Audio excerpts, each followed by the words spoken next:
إله إلا الله وحده لا شريك له وأشهد أن محمدا عبده ورسوله أما بعد فإن خير الحديث كتاب الله وخير الهدي هدي محمد صلى الله عليه وسلم وشر الأمور محدثاتها وكل محدثة بدعة وكل بدعة ضلالة وكل ضلالة في النار. قال الله تبارك وتعالى فاسألوا أهل الذكر إن كنتم لا تعلمون. میرے محترم دینی بھائیو، یہ مجلس سوال و جواب کی ہے اور کل بھی اسی طرح کی ایک مجلس ہوئی. اللہ رب العالمین کا بہت بڑا انعام اور احسان ہم پر ہے کہ اس مجلس میں ہمارے علماء کرام موجود ہیں. شیخ انیس الرحمن اعظمی حفظ اللہ اور اسی طرح سے شیخ عبید الرحمن مدنی حفظ اللہ. بہت سارے سوالات کل باقی تھے، آج بھی ہو سکتا ہے کچھ لوگوں کے سوالات اس میں بڑھ گئے ہوں. یہ بات کل بھی میں نے تفصیل سے بتلائی تھی کہ ایک مجلس میں سارے سوالات کے جوابات دینا یہ عموماً وقت کی قلت کی وجہ سے ممکن نہیں ہوتا ہے. علماء کے پاس جوابات ہوتے ہیں لیکن ظاہر بات ہے کہ اتنے سارے سوالات کے لیے اتنا وقت بھی چاہیے، اور اس طرح کے جو اجتماعات یا پروگرامز ہوتے ہیں ان میں مقصود یہ نہیں ہوتا ہے کہ سارے سوالات کے جوابات اسی مجلس میں دیے جائیں. مقصود یہ ہوتا ہے کہ علماء کے سامنے براہ راست لوگ اپنے سوالات پیش کریں اور اس کے جوابات اسی مجلس میں سارے لوگوں کو مل جائیں، تاکہ ایک ہی سوال کے نتیجے میں اتنی مجلس میں سارے لوگوں کو جواب مل کر ان کے علم میں اضافہ ہو. ورنہ عموماً علماء سے انفرادی سطح پر بھی آدمی ملتا رہتا ہے اور مل سکتا ہے، بات کر سکتا ہے فون کے ذریعے سے، ملاقات کے ذریعے سے. تو سوالات کا دروازہ بند نہیں ہوتا ہے بلکہ مجلس کے بعد بھی باقی رہتا ہے. لہٰذا ان کے اوقات کی رعایت کرتے ہوئے کوئی آدمی دوسرے اوقات میں ان سے کچھ بچے ہوئے سوالات اگر اس کے ہیں، جیسے اس مجلس میں کسی کے سوالات کے جوابات نہ ملیں تو دوسرے اوقات میں ان سے اتصال کر کے بات کر سکتا ہے، معلوم کر سکتا ہے. اس میں مزید یہ بات بولنا ضروری ہے، وہ یہ کہ جیسا کہ آپ سبھی جانتے ہیں کہ سوال و جواب کی ہماری جو ترتیب ہوتی ہے وہ یہ کہ لوگ اپنے سوالات لکھ کر دیتے ہیں اور ان کے جوابات دیے جاتے ہیں. تو اس میں اس بات کا امکان نہیں ہے کہ کوئی آدمی کھڑا ہو کر اپنی آواز سنانے کے لیے سوال پوچھے اور پھر علماء سے اس مسئلے پر گفتگو کرے. اتنا وقت اپنے پاس نہیں ہوتا ہے. لہٰذا جو بھی آدمی کچھ سوال اس کے ذہن میں ہے وہ لکھ کر دے اور علماء اس کا جواب دیں گے انشاءاللہ. اور اگر اس کو وہ جواب پسند نہیں آتا ہے یا وہ مطمئن نہیں ہوتا ہے تو علماء کی ذمہ داری نہیں کہ ہر آدمی کو مطمئن کریں. یہ کسی کے بس کی بات نہیں ہے الا یہ کہ اللہ تعالیٰ کسی کے دل میں کوئی بات ڈال دے اور مطمئن ہو جائے. تو ابراہیم علیہ السلام نے بھی اللہ تعالیٰ سے اطمینان کی دعا کی تھی. لہٰذا اطمینان اللہ کی طرف سے ہی آتا ہے، کسی عالم کے بس میں نہیں ہوتا ہے کہ کسی کے دل کو مطمئن کر دے. تو بہت سارے سوالات ہیں، یہ بات یاد رکھیں. مزید یہ کہ کوئی آدمی اگر شور و غل کرتا ہے مسجد کے اندر تو کوئی بھی آدمی اگر کھڑا ہو کے پوچھتا ہے مثلاً یا کچھ بولتا ہے یا ناراضگی کا اظہار کرتا ہے، ممکن ہے کبھی ایسا ہوتا ہے، بعض علاقوں میں اس طرح کی باتیں سامنے آتی ہیں. تو اس مجلس کے جتنے بھی افراد ہیں ان سے میں یہ بہت ہی پرخلوص گزارش کروں گا کہ وہ اس مجلس میں کسی قسم کی حرکت نہ کریں. وہ بیٹھے رہیں اپنی جگہ پر، کوئی مجلس سے کھڑا نہ ہو، چاہے باہر آواز آئے چاہے اندر آواز آئے. لوگ کھڑے ہو کے باہر جانے کی کوشش کرتے ہیں، کھڑے ہو کے پلٹ کے دیکھنا شروع کرتے ہیں. یہاں علماء کرام موجود ہیں، سوالات کے جوابات کا سلسلہ مسلسل 4:30 بجے تک انشاءاللہ جیسا کہ وقت لکھا ہوا ہے چلتا رہے گا. اس کے بعد عصر کی نماز ہوگی. تو اگر کوئی بھی ایسی بات ہوتی ہے جو تشویشناک بات ہوتی ہے تو کوئی آدمی اپنی جگہ چھوڑے نہیں، بیٹھا رہے. کسی کو بٹھانے کی ضرورت نہیں ہے، آپ خود بیٹھ جائیں. آپ سے یہی مطلوب ہے. جو ذمہ داران ہیں، والنٹیئرز ہیں، بقیہ جتنی بھی چیزیں ہیں، جو بھی کبھی اگر اللہ نہ کرے کوئی نامناسب بات کوئی آ کے کرتا ہے تو والنٹیئرز اس کی ذمہ داری لیں گے. وہ اس سلسلے میں جو بھی قدم اٹھانا ہے اٹھائیں گے. لیکن مجمع میں سے کوئی بھی شخص کوئی بھی اس طرح کی بات نہ کرے، نہ کسی کو روکے، نہ کسی کو کچھ بولے. تو بہرحال یہ سوالات کا سلسلہ ہم شروع کرتے ہیں. مزید اس میں ایک بات آپ لوگوں کی اجازت سے میں چاہوں گا کہ ہو سکتا ہے ہمارے کچھ احباب جو خصوصی طور پر اپنے طور پر یہاں پر آنے والے ہیں تو ہو سکتا ہے وہ لوگ چاہیں کہ ہمارے سوالات کے جوابات ہم کو چاہیے. اب یہ اتنا پہلے ہی سے اتنے سوالات یہاں پر باقی ہیں جو آج بھی ختم ہونے کا اندازہ اس میں لگتا نہیں ہے. تو اگر مان لیجیے وہ آتے ہیں اور اپنے کچھ سوالات دیتے ہیں، میں آپ لوگوں سے اجازت ہی چاہتا ہوں کہ ایک سوال پچھلا، ایک سوال آج کا، ایک ادھار ایک نقد، اس طرح کی کوئی ترتیب ہم لوگ کریں گے انشاءاللہ۔ تو آپ لوگوں کو اس میں کوئی مسئلہ تو نہیں ہے؟ ٹھیک۔ ایک سوال یہ ہے کہ دوسرے مسلک کے پیچھے نماز کیسی ہے؟ شیخ انیس الرحمن اس کا جواب دیں۔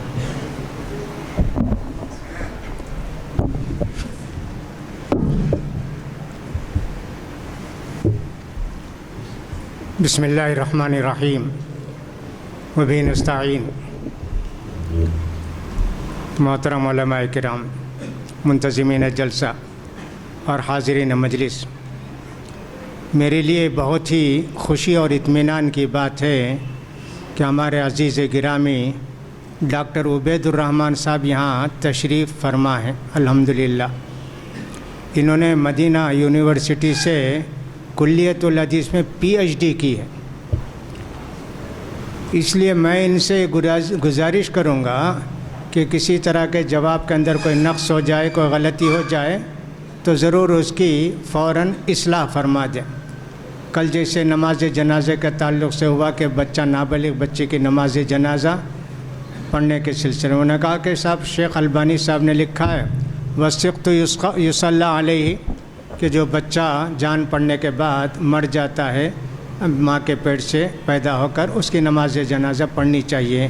مجھے بہت خوشی ہوئی اور میرے ذہن میں جملہ تھا بھی، میرے ذہن میں جملہ نہیں تھا، لیکن مجھے اقوال یاد تھے کہ اس طرح علماء کا مسلک ہے، تو مجھے خوشی ہوگی کہ عزیز گرامی میری باتوں کو سن کر کچھ بھی اس میں کمی نقص غلطی ہوگی تو ابھی اصلاح فرما دیں گے تاکہ لوگوں کا نقصان نہ ہو، لوگوں کو فائدہ پہنچے، اللہ جزائے خیر دے آپ کو۔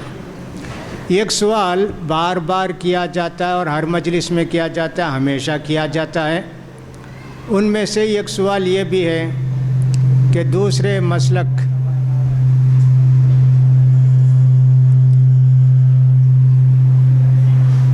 آف کر دیں، کوئی ایک نہیں ایک آف کریں ٹھیک رہے۔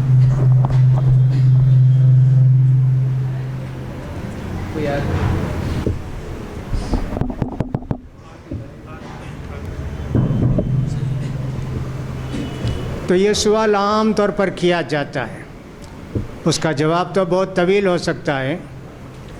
ہمارا عقیدہ جو ہوتا ہے یہ کہ صاحب اگر وہ آدمی مشرک نہ ہو، شرک کے کام نہ کرتا ہو، گناہ کے کام کرتا ہے، بدعت کے کام کرتا ہے، لیکن شرک کے درجے کی کوئی چیز اس کے اندر نہیں ہے، صلو خلفہ کلی برین و فاجرین کی طرح ہم اس کے پیچھے نماز پڑھنے کو جائز سمجھتے ہیں، انشاءاللہ نماز ہو جائے گی۔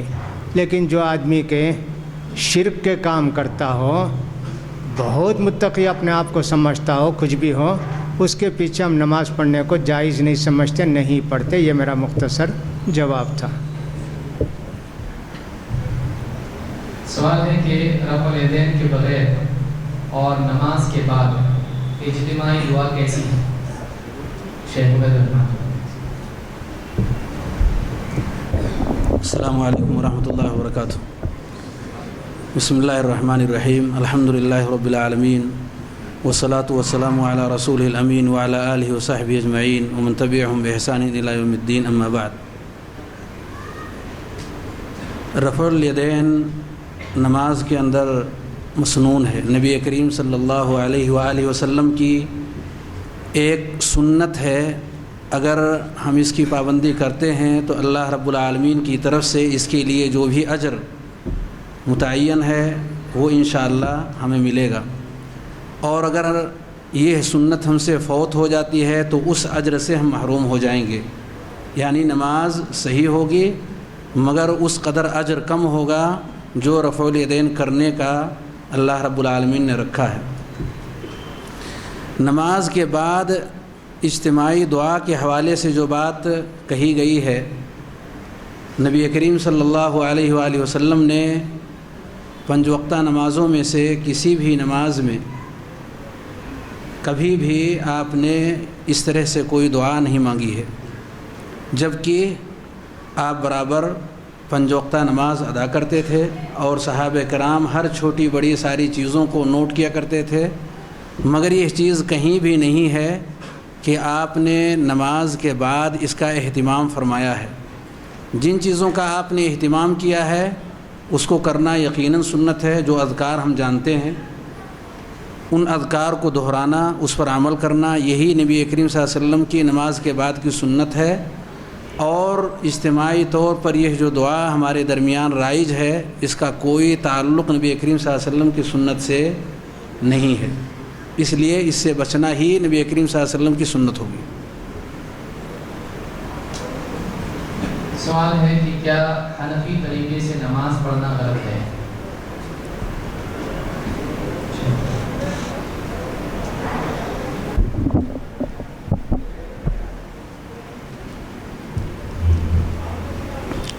اللہ کے رسول صلی اللہ علیہ وسلم نے فرمایا صلو کما رأیتمونی اصلی، جیسے تم مجھے دیکھے ہو نماز پڑھتے ہوئے ویسے نماز پڑھو۔ اب حنفی طریقہ کیا ہے؟ ہم تو نبوی طریقہ جانتے ہیں کہ اللہ کے پیارے رسول صلی اللہ علیہ وسلم ایسی نماز پڑھتے تھے۔ اب حنفی طریقہ کیا ہے ہم کو نہیں معلوم، کیا اس سے ہٹ کر کوئی طریقہ ہے؟ تو جو چیز شریعت میں نہیں ہے، ہمارے پیارے رسول کی بتائی ہوئی نہیں ہے، تو یقیناً وہ نماز نہیں ہوگی۔ جیسے میں نے کل بتایا، جلدی میں نماز پڑھے، 1 منٹ میں 2 رکعت پڑھ لے، 3 منٹ میں 4 رکعت پڑھ لے، نہ رکوع سیدھا، نہ سجدہ سیدھا، نہ فلاں۔ تو اگر ایسی نماز ہے تو نماز نہیں ہوتی۔ میں پڑھوں، آپ پڑھیں، صحابی پڑھے تو ان کی بھی نماز نہیں ہوئی۔ تو یہ کہنا کہ حنفی طریقے سے نماز ہوتی ہے کہ نہیں ہوتی ہے، ہم کو طریقہ کیا معلوم؟ ہم تو نبوی طریقہ جانتے ہیں، اللہ کے رسول ایسے نماز پڑھائے۔ اور یہاں تک کہ امام کو اونچی جگہ کھڑے ہو کر نماز پڑھانا نہیں چاہیے، لیکن جب نماز سکھانی ہو تو اللہ کے رسول ممبر پر کھڑے ہو کر ایک چیز بتائے۔ سجدہ کرنا ہو تو ممبر سے اتر کے سجدہ کیے اور کہا صلو کما رأیتمونی اصلی۔ لہٰذا نبوی طریقے سے نماز پڑھنا چاہیے۔ نماز کی جو سنتیں اگر چھوٹ گئیں تو اجر کم ملے گا، باقی رکوع اطمینان کا ہے، سجدہ اطمینان کا ہے، یہ سب چیزیں ہیں تو اطمینان نماز ہو جاتی ہے، اس کا خیال کرنا چاہیے۔ ہمارے عزیز محترم نے ابھی اجتماعی دعا کے تعلق سے فرمایا کہ صاحب اس کا کوئی ثبوت نہیں ہے۔ دیوبند کے بہت بڑے عالم محدث جن کو مولانا انور شاہ کشمیری صاحب کہتے ہیں نا، انہوں نے بھی ترمذی کی شرح العرف الشدی کے اندر لکھا ہے، یہاں جو انڈیا پاکستان کے وغیرہ بنگلہ دیش وغیرہ کے اندر اجتماعی دعا کی جاتی ہے، اس کا کوئی ثبوت نہیں ہے، اس کو ہم ثابت نہیں کر سکتے۔ انہوں نے خود بھی اعتراف کیا ہے، جو دعا دل سے نکلتی ہے خشوع خضوع کے ساتھ تو دعا قبول ہوتی ہے۔ امام صاحب تو آمین کہتے رہیں، باقی لوگ ادھر ادھر دیکھتے رہیں اور صاحب فلاں کریں، یہ سب تو بے ادبی ہے دعا کے ساتھ۔ خشوع خضوع کے ساتھ دعا کی جاتی ہے، اس دعا کو قبول کرتے ہیں۔ ایک مولانا تشریف لائے تھے پاکستان سے، مولانا تنویر الحق شاید ان کا نام تھا، انہوں نے کہا مغرب کی نماز پڑھے، آمبور ایک جگہ ہے وہاں انہوں نے مغرب کی نماز پڑھی۔ نماز پڑھنے کے بعد امام صاحب نے دعا شروع کی اور اس کے بعد سارے لوگ آمین آمین آمین۔ اب عربی میں دعا کرتے ہیں، اب ان کو کیا معلوم پیچھے رہنے والوں کو کیا بولے، اللہ مسلمان سب برباد ہو گئے، اللہ آمین، اللہ مسلمان سب فلاں ہو گئے، غارت ہو گئے، آمین۔ ارے اب انہوں نے کہا نماز کی مغرب کے نماز کے بعد، حضرات نماز سے پہلے اور نماز میں تو آپ حنفی تھے، نماز کے بعد شافعی بن گئے۔ لوگوں نے کہا یہ کیا؟ کہاں کہ صاحب زور سے آمین شوافی بولتے ہیں سورہ فاتحہ کے بعد، آپ لوگ تو آمین دعا کے بعد بھی جہری بولتے ہیں، اس کا کوئی ثبوت نہیں ہے۔ اگرچہ بہت بڑے عالم نہیں تھے، اپنے آپ کو نہیں کہتے تھے، بہت نیک آدمی تھے، بہت اچھے آدمی تھے، علم انہوں نے بزرگوں سے حاصل کیا تھا کسی طرح، بہرحال جیسے بھی ہوں انہوں نے بھی کیا اجازت ہے۔ اب اس کے بعد کیا کرتے ہیں امام صاحب، الحمدللہ رب العالمین، خاموش ہو جاتے ہیں، پیچھے والے اپنی اپنی دعا کرتے رہتے ہیں، آخر میں کہتے ہیں الحمدللہ رب العالمین، سب لوگ چہرے پر ہاتھ پھیر کے نکل جاتے ہیں۔ یہ سب کیا چیزیں ہیں؟ جو سوچو اس کو بنا لیا، جو سمجھو اس کو دین بنا لیا، ایسے نہیں ہونا چاہیے۔ تو بہرحال حنفی مسلک کے مطابق نماز ہوتی ہے نہیں ہے، مجھے کیا معلوم کہ ان کے نماز کا کیا کیا طریقہ ہے۔ ہمارے یہاں بتائی ایسا نماز پڑھنے والے کی نماز نہیں ہوتی جو جلدی میں رکوع کرتا ہے، سجدہ کرتا ہے، ایسے آدمی کی نماز نہیں، یہ حدیث میں آیا، اسی کے مطابق حدیث کے مطابق نماز ہم کو پڑھنی چاہیے۔ اللہ توفیق دے۔ ایک سوال ہے کہ اگر کوئی بات صحابہ کی یا اعمال نبی سے ملتے نہ ہوں تو ہم صحابہ کے اعمال لیتے ہیں یا نہیں؟ اگر لیتے ہیں تو کیوں ہم غلطی پر ہوں گے؟ کیا ہم غلطی پر ہوں گے؟ اس طرح کے سوال ہے۔ شیخ عبید الرحمن جواب دیں۔ اگر کوئی عمل نبی صلی اللہ علیہ وسلم سے ثابت نہ ہو لیکن صحابہ سے ثابت ہو تو کیا وہ لینا صحیح ہوگا یا نہیں؟ دیکھیے، کتاب و سنت کے اندر جو احکام اور مسائل ہمیں مل جائیں، اس کے مل جانے کے بعد ہم اسی کے پابند ہیں، ہمیں وہی اختیار کرنی چاہیے، اللہ اور اس کے رسول کی اطاعت۔ اگر اس کے موافق صحابہ کا بھی عمل ہے الحمدللہ، اور اگر ایسا ہوا کہ بعض مسائل میں ہمیں صاف اور صریح نصوص کتاب و سنت کے نہیں مل سکے اور اس تعلق سے ہمیں بعض صحابہ کے کچھ آثار مل رہے ہیں، صحابہ کرام کے اقوال یا ان کے افعال ملتے ہیں، یعنی کتاب و سنت کے نصوص سے وہ ٹکرانے والی نہیں ہیں، تو اس کے لینے میں کوئی حرج نہیں ہے۔ اگر صحابہ کرام سے کوئی چیز ثابت ہو، ایسی چیز جو کتاب و سنت سے ٹکراؤ کی شکل والی نہ ہو، تو اس کے لینے میں کوئی حرج نہیں ہے، اسے اختیار کیا جا سکتا ہے۔ لیکن اگر ایسا عمل ہے جو کتاب و سنت سے ٹکراؤ کی شکل اختیار کرتی ہے تو ایسے میں کتاب و سنت کے نصوص ہی کو مقدم کیا جائے گا۔ اس کی ایک مثال عبداللہ ابن عباس اور عبداللہ ابن عمر رضی اللہ عنہما، ان دونوں نے لوگوں کو دیکھا کہ وہ لوگ حج تمتع سے منع فرماتے ہیں، اس لیے کہ حضرت ابو بکر اور حضرت عمر رضی اللہ تعالی عنہما ان لوگوں نے اس سے منع فرمایا۔ تو عبداللہ ابن عمر رضی اللہ تعالی عنہما کہتے ہیں امر ابی یتبع ام امر رسول اللہ صلی اللہ علیہ وسلم، کیا میرے باپ کی بات مانی جائے گی یا پیارے رسول صلی اللہ علیہ وآلہ وسلم کی؟ یعنی میرے والد کی بات مانی جائے گی یا رسول کریم صلی اللہ علیہ وسلم کی؟ یعنی رسول کریم صلی اللہ علیہ وسلم کی آپ نے حج تمتع کی اجازت ہی نہیں دی ہے بلکہ اس کو افضل الحج قرار دیا ہے، اس کی آپ نے تمنا کی ہے، اس لیے وہ بات مقدم ہے، وہی اختیار کی جائے گی۔ ابن عباس نے کہا اراہم سیہلکون، ایسا لگتا ہے کہ انہیں اللہ ہلاک و برباد کر دے گا۔ میں کہتا ہوں نبی کریم صلی اللہ علیہ وآلہ وسلم نے کیا، یہ کہتے ہیں ابو بکر و عمر نے منع فرمایا۔ ظاہر سی بات ہے اگر اس طرح کی کوئی چیز ہے جو کتاب و سنت سے ٹکرانے والی شکل اختیار کر رہی ہے، جیسا کہ اس مثال میں ذکر کیا گیا، تو ایسے میں ہمیں کتاب و سنت سے جو مسئلہ دریافت ہو رہا ہو، واضح طور پر معلوم ہو رہا ہے، وہی ہمیں اختیار کرنا ہے۔ اور اگر صورتحال کچھ ایسی ہو کہ اس تعلق سے کوئی صاف اور صریح چیز کتاب و سنت میں نہ ملے، ایسے میں اگر کسی صحابی سے کوئی چیز ملتی ہے تو اس میں اس کے تعلق سے کوئی حرج نہیں ہے کہ اس کو اختیار کر لیا جائے۔ جیسے مثال کے طور پر حضرت عثمان رضی اللہ تعالی عنہ نے اپنے زمانے میں ایک اذان جمعہ کے حوالے سے انہوں نے اجازت دیا کہ اذان دی جائے ایک ایسی جگہ میں جہاں پر کہ لوگ خرید و فروخت کر رہے ہیں، بازار میں ہے اور اذان کی آواز ان تک نہیں پہنچتی۔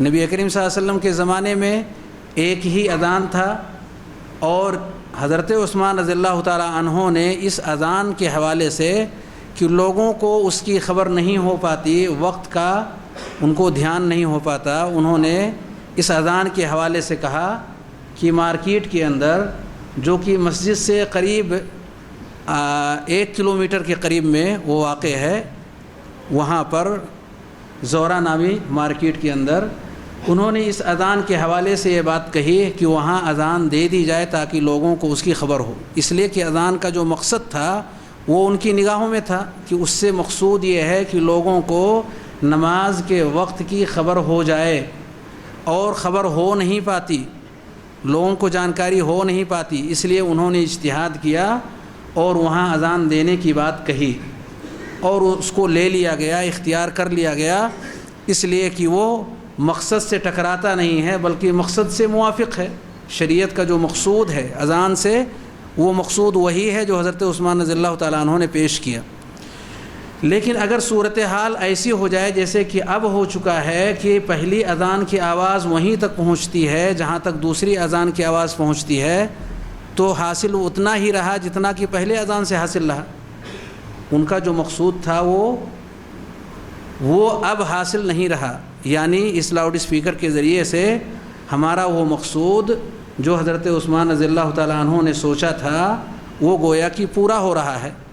اس لیے ہمیں اب اسی طریقے پر لوٹنا چاہیے جس طریقے پر نبی کریم صلی اللہ علیہ وآلہ وسلم، حضرت ابوبکر اور حضرت عمر کے زمانے میں ایک اذان پر اکتفا کیا جاتا تھا۔ تو یہ ہے در حقیقت ہمارا موقف کہ جب کسی صحابی سے کوئی ایسی چیز ملے جو کتاب و سنت کے مخالف نہ ہو، اس کے موافق ہو یا خاموش ہوں، تو ایسے میں اسے لینے میں کوئی حرج نہیں ہے۔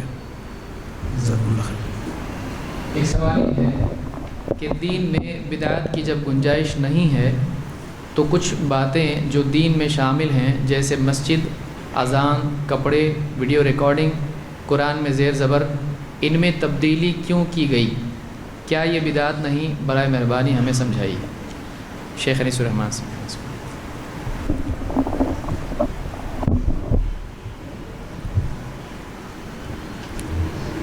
نئے کام جو دین میں کیا جاتا ہے، نئے کام جو کیے جاتے ہیں جن کو بدعت کہتے ہیں، وہ دو طرح کے ہوتے ہیں۔ ایک تو ثواب کی نیت سے کیا جاتا ہے، ایک ضرورت کے تحت کیا جاتا ہے۔ اگر قرآن زیر زبر کے بغیر ہو کون پڑھ سکتا ہے؟ یہ امت کی ایک ضرورت، ما لا یتم الواجب الا بہ فہو واجب، جو ایک ضروری کام جس کے جو اس کو ایجاد کیے بغیر گنجائش نہیں، عمل نہیں ہو سکتا، اس کو ایجاد کرنا اور اس کو بنانا ضروری ہے۔ اس کو بدعت نہیں کہیں گے، یہ تسہیل للناس ہے، لوگوں کی آسانی کے لیے ہے کہ حضرت عمر بن خطاب حضرت ابوبکر صدیق رضی اللہ تعالیٰ نے قرآن جمع کیا، پھر حضرت عمر نے بھی اس کو رکھا، حضرت عثمان نے اس کے 5-6 نسخے تیار کر کے مختلف جگہ بھیجے، پھر اس کے بعد کے دور میں اس پر زیر زبر لگایا گیا، جبکہ اجمی نہیں سکتے تھے، لہٰذا یہ تو واجب میں آتا ہے، ضرورت ہے، یہ ثواب سمجھ کے نہیں، ضرورت سمجھ کے کیا گیا، اور یہ ضرورت بالکل ہونی چاہیے۔ ہر وہ چیز جس سے کہ کوئی اہم کام ادا ہو سکتا ہو اور اس کے بغیر وہ اہم کام رک جاتا ہو، تو ویسے کام کے ایجاد کو بدعت نہیں کہیں گے، ضرورت کہیں گے، اور اس کو کرنا چاہیے۔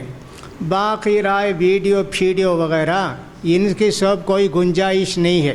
ہاں صاحب یہ بھی ضروری ہے، یہ بھی ہونا چاہیے، یہ سب کوئی ضرورت میں نہیں آتا ہے۔ ہاں پہنچانے کے لیے کہ مولوی صاحب یہاں سے تقریر کریں، دور تک پہنچے لوگ آواز ہماری اور لوگ سن سکیں اپنے گھروں میں بیٹھ کے، تو تبلیغ دین کا ایک ذریعہ ہے، اس حد تک اس کی گنجائش ہے۔ اگر خود مولوی صاحب جا کے وہاں تقریر کر سکتے ہیں تو یہاں اسپیکر سے کرنے کی ضرورت نہیں کہ سب اپنے گھر میں ویڈیو ڈال کے دیکھو۔ اب جانے کی گنجائش تو نہیں ہے، مولوی صاحب تو ایک ہیں، بستیاں تو سینکڑوں ہیں، تو لہٰذا اس کی گنجائش نہیں ہے، نہیں جا سکتے سینکڑوں بستیوں کو، تو پیغام پہنچاتے مختلف ذریعوں سے، اس کو سب ہم بدعت نہیں کہتے ہیں۔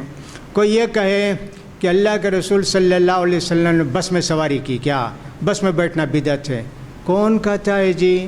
وَيَخْلُقُ مَا لَا تَعْلَمُونَ، اللہ تعالیٰ نے کچھ سواریاں پیدا کی، اور قیامت تک پتہ نہیں اللہ تعالیٰ کیا کیا سواریاں پیدا کرے گا۔ وہ تو قرآن میں بھی اس کا ذکر کیا ہے، سائیکل پر بیٹھے کہ اللہ کے رسول، اور ٹو ویلر کون ثواب سمجھ کے بیٹھتا ہے؟ یہ ایک مسافت جانی ہے جو ذرا دیر سے جا سکتا ہے انسان، ٹو ویلر میں بیٹھ کے فوراً پہنچ گیا۔ یہ سب ضرورتوں میں سے ہے اور اس کی گنجائش شریعت کے اندر ہے، اس کو بدعت نہیں کہا جائے گا، یہ ضرورت ہے۔ اور فقہا کا یہ متفق علیہ مسئلہ ہے کہ جو ضروری کام انجام دینا پڑے کسی ذریعے سے، کسی واسطے سے، اور اس کے بغیر وہ کام انجام نہیں دیا جا سکتا، اس کام کا کرنا بھی، ایجاد کرنا بھی واجب ہے، ضروری ہے، لہٰذا یہ سب چیزیں اسی میں آتی ہیں۔ لہٰذا بدعت میں فرق کیجئے کہ بدعت کس کو کہتے ہیں، دین کے اندر ثواب سمجھ کے کسی کام کو ایجاد کرنا جو کہ اللہ کے پیارے رسول صلی اللہ علیہ وسلم کی حدیث سے اس کی کوئی دلیل نہ ہو، کوئی بھی اس سے اشارہ نہ ملتا ہو، ایسے کام کو ہم بدعت کہتے ہیں۔ لہٰذا ان سب کو لا کے گڑمٹ کرتے ہیں، بھئی قرآن پر اعراب لگایا گیا اور صاحب فلاں ہوا، ایسے ہوا، ویسے ہوا۔ ہاں کچھ باتیں گڑبڑ کی بھی ہو جاتی ہیں۔ قرآن کی خدمت کے نام سے رکوع بنا لیا جی، رکوع، ایک رکوع، دو رکوع، تین رکوع، یہ کہاں رکوع تھا جی؟ یہ کون بنائے؟ ہاں 20 رکعت تراویح کے لیے یہ 20 رکوع بنا دیے، روزانہ 20 رکوع پڑھو اور صاحب اتنے دن میں تراویح ختم ہو جائے گی۔ یہ رکوع کا تو کوئی ثبوت نہیں تھا، لوگوں نے شاید تراویح کے خیال سے بنا لیا ہوگا۔ یہ سب نہیں ہونا چاہیے، یہ سب کہیے کہ ایک طرح کی غیر مناسب باتیں ہیں، ورنہ تو قرآن کے اندر وقف ہے اور صاحب آیتوں کا شمار ہے کہ 30 آیتیں ایک آدمی نے پڑھی تو اللہ نے اس کے لیے نجات بنا دی، یہ سب تو ہے ثبوت، اور اس کو نمبر میں لکھ دیا کسی نے تو ہم اس کو بدعت نہیں کر سکتے ہیں، اس کو سے خلاف شرع کام نہیں کر سکتے ہیں۔ لہٰذا یہ قرآن پر اعراب لگانا یہ انہی میں سے ہے کہ اس کے بغیر قرآن نہیں پڑھا جا سکتا، تو اس کا اعراب لگانا ضروری ہے، جائز بھی نہیں، ہم کہتے ہیں ضروری ہے، جیسا کہ فقہا کا قول ہے، واللہ اعلم بالصواب۔ اللہ کا ملاحظہ انشاءاللہ۔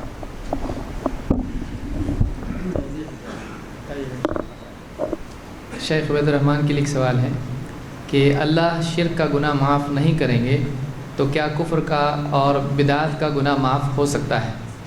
کفر اور شرک میں فرق بتلائیے۔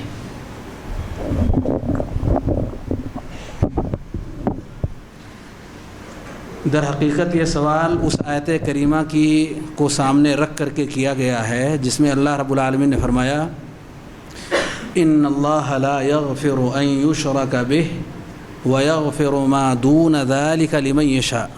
یہ آیت کریمہ سامنے رکھ کر کے یہ سوال کیا گیا ہے۔ اس آیت کریمہ میں اللہ کا جو پیغام ہے رب ذوالجلال کا کہ اللہ رب العالمین شرک کو معاف نہیں کرے گا، لیکن یہاں ترجمہ جو کیا جاتا ہے وَيَغْفِرُ مَا دُونَ ذَلِكَ کہ اس کے علاوہ جو گناہ ہے اس میں سے جسے چاہے معاف کر دے، تو دون کا جو معنی یہاں علاوہ کیا گیا ہے یہ محل نظر ہے۔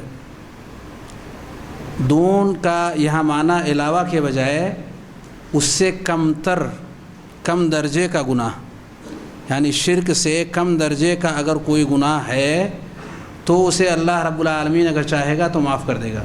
اسی سے ہے دنیا جو قریب ترین ہے، اور باقی آسمان دنیا جو قریب ترین ہے زمین سے، اس کو آسمان دنیا کہتے ہیں۔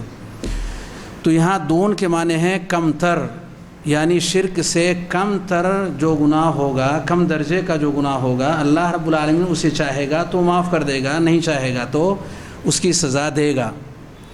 اب دیکھنا یہ ہے کہ کیا کفر کا مرتبہ شرک سے کم ہے؟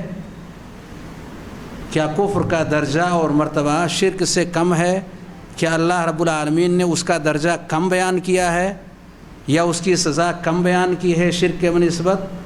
دونوں کے حوالے سے آپ کو قرآن مجید میں جگہ جگہ آپ کو یہ ملے گا کہ اللہ رب العالمین کے ساتھ جو شخص بھی شرک کرے گا یا کفر کرے گا اللہ رب العالمین معاف نہیں کرے گا، اور ایسا کرنے والے کے اعمال کو ضائع اور برباد کر دے گا۔ ایک آیت کریمہ آپ کے سامنے میں پڑھ رہا ہوں، اللہ رب العالمین نے فرمایا مثل الذین کفروا بربہم اعمالہم کسراب بقیعۃ یحسبہ الظمآن ماء۔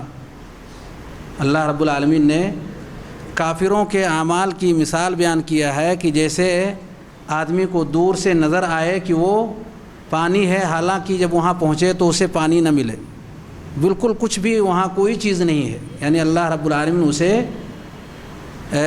کچھ بھی کوئی وزن اللہ رب العالمین نہیں دے گا. اور اس کی وضاحت ایک اور آیت میں بھی اللہ رب العالمین نے کر دیا، فَلَا نُقِيمُ لَهُمْ يَوْمَ الْقِيَامَةِ وَزْنًا، کہ اس کا کوئی وزن اللہ رب العالمین کے یہاں نہیں ہوگا. ایک اور آیت میں اللہ رب العالمین نے ان کے اعمال کی مثال بیان کی ہے، كَرَمَادٍ اشْتَدَّتْ بِهِ الرِّيحُ فِي يَوْمٍ عَاصِفٍ، یعنی ان کے اعمال کی مثال کسی چیز کو جب جلا دیا جائے اور وہ راکھ کی شکل اختیار کر لے کہ کچھ بھی نہ رہ جائے، تو ان کے اعمال کی یہ مثال ہوگی. یعنی کوئی بھی وزن، کوئی بھی درجہ، کوئی بھی مرتبہ، کوئی بھی حیثیت اللہ رب العالمین کے ہاں نہیں ہوگی. اس لیے اگر وہ شرک سے بڑا نہیں تو اس سے کمتر بھی نہیں، یا تو اس کے برابر ہے یا اس سے بڑا ہے، یا شرک جیسا ہی ہے اس سے کمتر نہیں ہے، دونوں کی مغفرت نہیں ہوگی. اس لیے شرک اور کفر یہ دونوں برابر ہیں. البتہ دونوں میں ایک نسبت ہے. ہر شرک کفر ہے لیکن ہر کفر شرک نہیں ہے. عموم خصوص من وجہ، یعنی ہر شرک کو کفر کہا جائے گا لیکن ہر کفر شرک نہیں ہوتا. یہودیوں کی غلطی جو تھی کہ وہ اللہ کے ساتھ شرک نہیں کرتے تھے، مگر انہوں نے نبی کریم صلی اللہ علیہ وآلہ وسلم کو پہچان لینے کے بعد بھی انہوں نے انکار کر دیا، آپ کے اوپر ایمان نہیں لائے. یہ کفر ہے مگر شرک نہیں ہے. اور جتنے بھی شرک کی قسمیں ہیں وہ ساری شرک کی قسمیں اس میں کفر داخل ہے.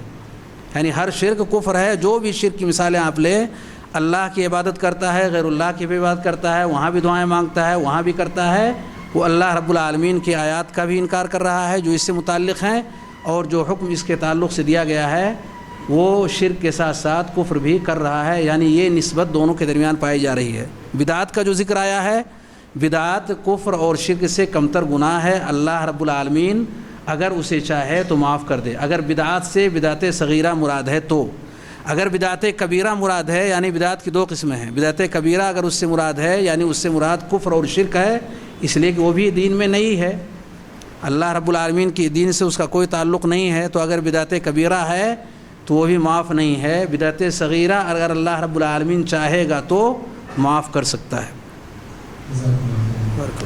میں تمام حضرات سے خواہش کروں گا کہ تھوڑا آگے کی طرف آئیں تاکہ بعد میں آنے والوں کے لیے جگہ ملے. تقریباً میں دیکھ رہا ہوں کہ پیچھے بالکل جگہ نہیں ہے، لہٰذا تھوڑا اپنی جگہ چھوڑیں اور تھوڑا آگے بڑھیں، تھوڑا سا، زیادہ نہیں، تاکہ بعد میں آنے والوں کو بھی بیٹھنے کے لیے جگہ ملے. انشاءاللہ ان کے بیٹھنے میں آپ کا بھی ثواب رہے گا.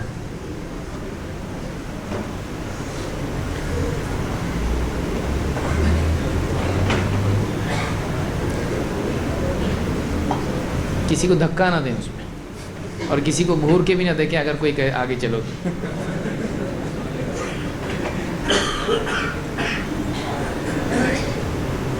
شیخ انیس الرحمن کے لیے سوال ہے کہ مر جانے کے بعد لوگ 3 دن کے بعد زیارت کو جاتے ہیں، کیا یہ صحیح ہے؟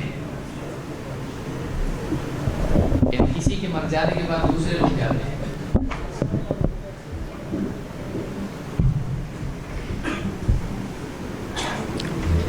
نکاح اور موت ان دونوں میں مسلمانوں نے بہت ساری بدعتیں ایجاد کر لیں. جس قوم کے ساتھ اٹھنا بیٹھنا رہتا ہے، ایمان مضبوط نہیں، ان کی عادتیں ان کے رسم و رواج کو اپنا لیتے ہیں. اس لیے ایمان مضبوط ہونا چاہیے، پہلے دین سیکھنا چاہیے. دین کی قدر و قیمت بھی نہیں ہوتی ہے، دین میں پختگی بھی نہیں ہوتی ہے، تو لوگ ادھر ادھر چلے جاتے ہیں. ان کو دیکھ کر کوئی کام کر دیا، ان کو دیکھ کر کوئی کام کر دیا. یہ نکاح کے سلسلے میں بہت ساری بدعتیں ہیں، اور اسی طرح انتقال ہونے کے بعد بھی بہت ساری بدعتیں ہیں. نماز جنازہ، غسل، دفن، یہ ساری چیزیں، تدفین کے بعد دعا، یہ ساری چیزیں حدیث کے اندر بالکل صراحت کے ساتھ بتائی گئی ہیں. ہمارے شیخ محترم البانی صاحب رحمۃ اللہ علیہ نے کتاب و احکام الجنائز و بدع کتاب ہی لکھ دی، ایک مستقل. جنازے کی سنتیں کیا، احکام کیا، جنازے کی بدعتیں کیا کیا ہیں میت کے، سب انہوں نے مستقل کتاب ہی لکھ دی، اس کو پڑھنا چاہیے. تو بہرحال مرنے کے بعد جو بہت ساری بدعتیں ہیں، ان میں سے چند بدعتیں ایسی ہیں کہ صاحب دفن کر کے آئے، قبر کے پاس جا کے دعا نہیں کرتے، مسجد میں بیٹھے رہتے ہیں، وہاں آ کر ایصال ثواب. صاحب سورہ فاتحہ پڑھو، سورہ اخلاص پڑھو، یہ پڑھو، اس کے بعد یہ سارا ثواب انبیاء کو پہنچا، اولیاء کو پہنچا، صالحین کو پہنچا، صدیقین کو پہنچا، شہداء کو پہنچا، اور جو مرے ہیں ان کو پہنچا۔ تقسیم کرتے ہیں جی، ہاں، لاٹری ٹکٹ ڈال کے، نعوذ باللہ، اس کا کوئی ثبوت ہے کیا؟ کہیں نہیں۔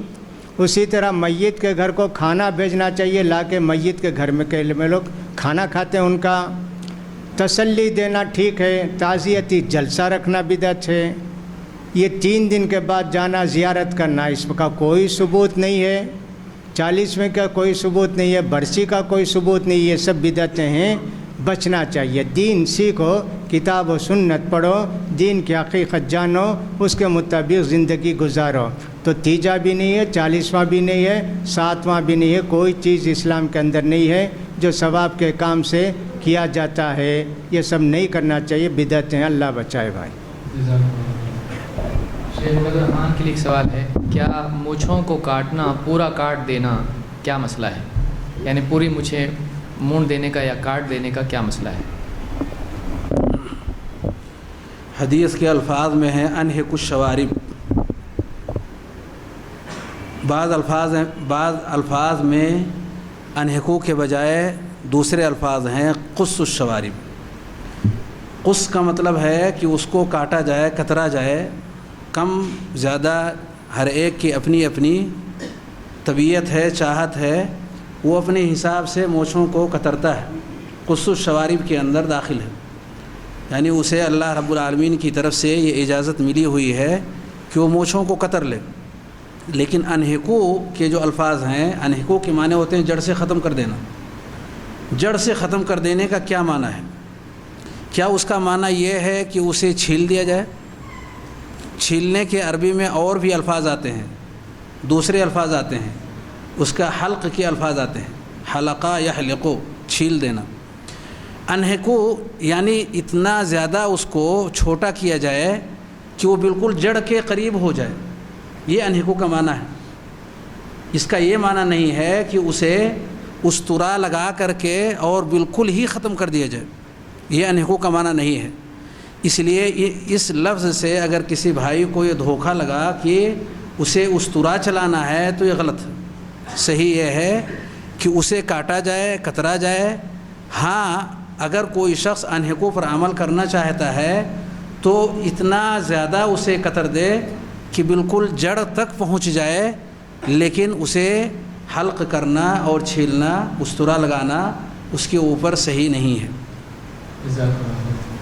شیخ عبد الرحمان کے لیے سوال ہے کہ صحبت کے بعد کیا عورتوں کو پانی کے لیے سر پر سے غسل کرنا ضروری ہے؟ صحبت کے بعد عورتوں کو پاکی کے لیے کیا سر پر سے غسل کرنا ضروری ہے؟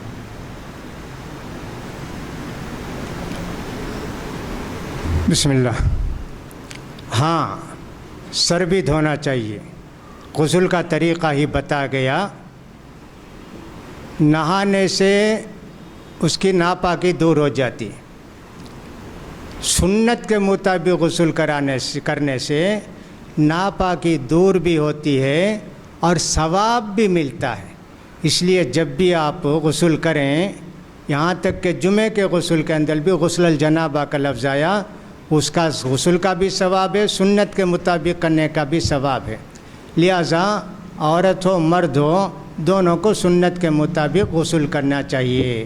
نبی کریم صلی اللہ علیہ وسلم سے جو حدیثیں آئیں غسل کا طریقے کی، شرمگاہ کو بائیں ہاتھ سے دھوئے اور پانی بہائے داہنے ہاتھ سے، پھر اس کا اچھی طرح رگڑ کر دھو لے اپنے ہاتھوں کو، پھر اس کے بعد وضو کرے، مکمل وضو کرے۔ جب پانی جمع نہیں ہوتا تو پیر بھی دھو لے گا، مکمل وضو کرے گا، پھر اس کے بعد 3 چلو پانی لے کر سر پر بہائے گا، سر کو اچھی طرح رگڑے گا، پھر اس کا پورے جسم پر پانی بہا لے گا۔ جس نے وضو کیا تھا اگر اس کا ہاتھ پھر بھی شرمگاہ پر نہیں لگا ہے، وہی وضو اس کے لیے کافی ہے، دوبارہ وضو کرنے کی ضرورت نہیں ہے۔ لہٰذا چاہیے عورت کو صحبت کے غسل کے بعد سر کے ساتھ دھونا ضروری ہے۔ البتہ کبھی ایسا ہوتا ہے کوئی بیماری ہوتی ہے، تنفس شروع ہو جاتا ہے، ایسا ویسا ہو جاتا ہے بعض عورتوں کو، ایسی صورت میں سر کا مسح کر لے تو شاید جائز ہو جائے، بغیر کسی مجبوری کے، بغیر سر دھوئے غسل کریں تو اس کا غسل نہیں ہوگا۔ مردوں کو بھی غسل کا طریقہ اپنانا چاہیے، سب مردوں کو بھی، عورتوں کو بھی غسل کا طریقہ اپنانا چاہیے، اس کا خیال کرنا چاہیے۔ پوری تفصیل کے ساتھ حدیث کے اندر غسل کا طریقہ آیا ہے۔ السلام علیکم۔ ایک سوال آیا جس کو پچھلے سوالوں سے پہلے لینے کی گزارش ہے۔ شیخ عبید الرحمن کے لیے سوال ہے کہ سنت اور بدعت کی تعریف اور اس کا حکم کیا ہے؟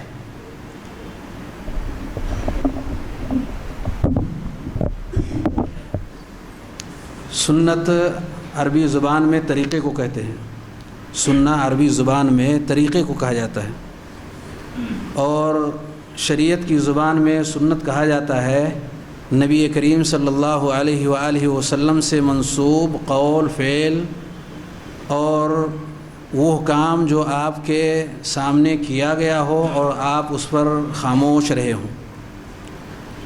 یہ ساری چیزیں جو نبی کریم صلی اللہ علیہ وسلم سے منسوب ہوں اسے سنت کہا جاتا ہے، یعنی ہر وہ کام جو نبی کریم صلی اللہ علیہ وسلم نے کیا ہو یا کرنے کا حکم دیا ہو، یا کسی صحابی نے آپ کے سامنے اس کام کو کیا ہو اور آپ نے خاموشی اختیار کی ہو، اسی کو سنت بھی کہتے ہیں اور اسی کو حدیث بھی کہتے ہیں۔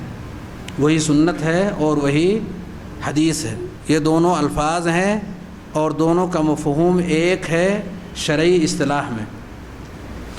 البتہ سنت کے اور بھی بہت سارے معانی ہیں، یہ معنی وہ ہے جو عام طور پر استعمال ہوتا ہے، اور جیسا کہ مجھ سے کہا گیا ہے کہ بہت زیادہ تفصیل میں نہ جایا جائے، سوالات بہت زیادہ ہیں، اس لیے اس تفصیل میں نہ جا کر صرف میں اتنا اشارہ کروں کہ سنت کا اطلاق پورے دین پر ہوا ہے، سنت کا اطلاق پورے دین پر ہوا ہے، اور اسی سے یہ نام مشتق ہے اہل السنہ والجماعہ، اہل السنہ والجماعہ یعنی پورا دین۔ سنت کا اطلاق عقیدے کے مسائل پر، جو صرف عقدی مسائل ہیں ان پر ہوا ہے، اور اسی سے کتاب السنہ نام کر کے ہمارے اسلاف نے، خاص طور سے امام احمد بن حنبل وغیرہ نے اس نام کی بے شمار کتابیں لکھی ہیں جو عقائد ہی پر مشتمل ہیں۔ اس کا اطلاق ان چیزوں پر بھی ہوا ہے کہ جس کے کرنے پر اللہ رب العالمین کی طرف سے اجر، اور نہ کرنے پر اسے کوئی گناہ نہ ملے، جس کے کرنے پر اجر دیا جائے، ثواب دیا جائے، اور اس کے چھوڑنے کی وجہ سے اس کے اوپر کوئی گناہ نہ ہو۔ فقہا کی اصطلاح میں سنت سے یہی مراد ہوتا ہے، وغیرہ وغیرہ۔ البتہ بدعت کا جو لفظ ہے، کل اس کے تعلق سے میں نے بتایا تھا کہ بدعت کا لفظ عربی زبان کے اندر ہر نئی چیز کو بدعت کہی جاتی ہے جس کی کوئی بنیاد اور جس کی کوئی اصل نہ ہو، اور شریعت کی اصطلاح میں دین کے اندر کوئی ایسا کام جس کی کوئی اصل نہ ہو اور اسے دین سمجھ کر تقرب اور عبادت اور نزدیکی اور ثواب کی نیت سے اسے انجام دیا جائے، اسے بدعت کہا جاتا ہے۔ یہ اس کا لغوی اور اصطلاحی معنی ہے سنت اور بدعت کا۔ شیخ علی سلیمان کی سوال ہے کہ اگر فرض نماز میں امام کا وضو ٹوٹ جائے تو اس کا مسئلہ کیا ہے؟ اگر فرض نماز میں امام کا وضو ٹوٹ جائے تو کیا کرے؟